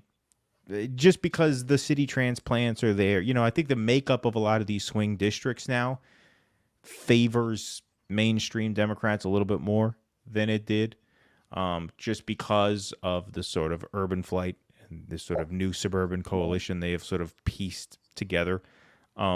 I don't, so I actually do think that Democrats are going to fare ever so slightly better than in the House than the average of all outcomes. But Russell's saying they're going to do slightly worse. Oregon is another of those states where there's at least 3 of those, seats, just like New York, those types of things where I think maybe the Democrats might do better than people are expecting them to at this point. So that's just my feeling. I mean, I think overall, if I had talked to you before the Fetterman debate and it got messed me up, I would have said inflation overriding. People are just going to look for the alternative. It's going to be a huge wave. They win everything, the Senate, House, big margins, and it sets them up really nicely for 2024. And now I'm thinking maybe not, as big as I thought of it, at first. The other thing is, when you talk about waves, if every year is a wave, then none of them are, is a wave. So like 2020, you got rid of boom. Yeah, this is a profound thought, right? So here's the thing, we have this every 2 years. 2020, one-term president. 2018, Democratic wave. Like 2016, revolution, Trump. 2014 was normal. 2012 was normal. 2010, huge Republican wave. 2008, first black president. 2006, we got a shellacking. Shellacking, right? That's great, man. Do no other word for it. Do a Nancy Pelosi or Rahm Emanuel, because that was, or Howard Dean, because that was 2006 with the Nancy Pelosi, Rahm Emanuel, Howard Dean, huge wave. So now it's like people are so frustrated. The political system is providing no answers. It's not even addressing the real issues. And every 2 years, people go, like they're going to do this year, they're going to say, let's kick the bums out, inflation, cost of living, supply chain. This time, it's really, really messed up. There were other years where you could say, you know what, things are not that messed up. Come on, man. But people still saw it that way, like with Obama and Affordable Care, and the recession was already improving in 2010, but they still went like, yeah, you know what, death panels, fuck these guys. This time they are real, right? This is like much more, it feels much more real than the Great Recession even. I mean, because this is because it's every day. It's every day. Day, everywhere you go. It's everywhere, right? It's like whatever you do, it stares in your face. So another wave. And then what's going to happen? These guys are probably not going to, by the way, the other thing is I don't think that Trump is unique because when he did show the way in terms of, I oppose the Iraq war, I'm anti-war, I'm not going to start new wars, Jeb Bush, 9/11, this was all a mistake, right? He took on the Bush family on that issue. The other Republicans, maybe even including Kevin McCarthy, are not going to be that anti-war. So they may not disengage from Ukraine, in which case, what have you got? 2 years later, another wave. People go, and these guys didn't do anything. Let's bring the other party in. So, I don't see it. I don't think so, man. I think this is going to continue into 2024. Dystopian. I think it's like the Reagan alignment, but something that makes the Reagan realignment look like Camelot. I should have been saying all that, but I don't know. I just didn't. Yeah, look, I think the country's going into a bit of a huddle. I think, as an empire dies, as an animal dies, right? What does it do? It goes into a crouch position. It protects what it has. It doesn't expect that it'll get too much else. Right. You know what I mean? This is the end. And there is an acknowledgement of that in the air. You hold on to what you've got. Right. You hold on to what you've got. You don't ante up to spread resources around to everybody else, you hold on to what you got. And I think, very broadly speaking, that's what's going on. And I don't see anything that can reverse the trend. Look, the Democrats had an opportunity to do that. Sure. And they did not do it. Didn't do it. Yeah. And so we're living with the consequences of that. And like I said, prediction. None of the corporate media morons are going to be mentioning Joe Manchin and Kristen Sinema. The signing of the Inflation Reduction Act was essentially an admission that Sinema and Manchin were right all along. And that the IRA was the adult legislation that should have been passed. Build Back Better was the progressive fantasy, wish list. And they're not going to get any of the blame for this. No, they'll even they deserve almost all the blame by saying, "Oh, this causes." Yeah, you can't. They're going to blame it on canceling student loans. Student loans, you don't need $400 billion. That helps. That contributes to inflation. Same with the rescue plan. They'll say this contributed. So they'll go the other way, saying we didn't need any spending at all. This all helped with the, And again, like I said, listen. When the Republicans win, the stock market's going to go off the hook. That's going to pump people's 401ks up. And that's going to carry them into 2024. Yeah, I mean, who knows? Who knows what kind of lift they will need in 2024? But we won't know that until after Tuesday nights, and we got to do 8 hours on Tuesday night. So let's wrap it here, shall we?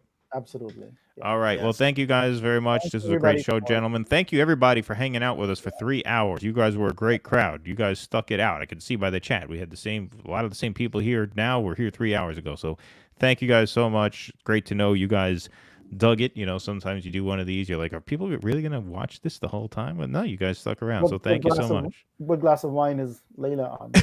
Yeah, right. Exactly. Hey, you made it to the end. You got the Mr. T prize. Exactly. Right. You got that's the treat at the bottom of the Cracker Jack box, right? That's right. All right, everybody. Well, thank you guys. I will not be here on Tuesday to avoid the embarrassment of, of getting things wrong. No, listen, man.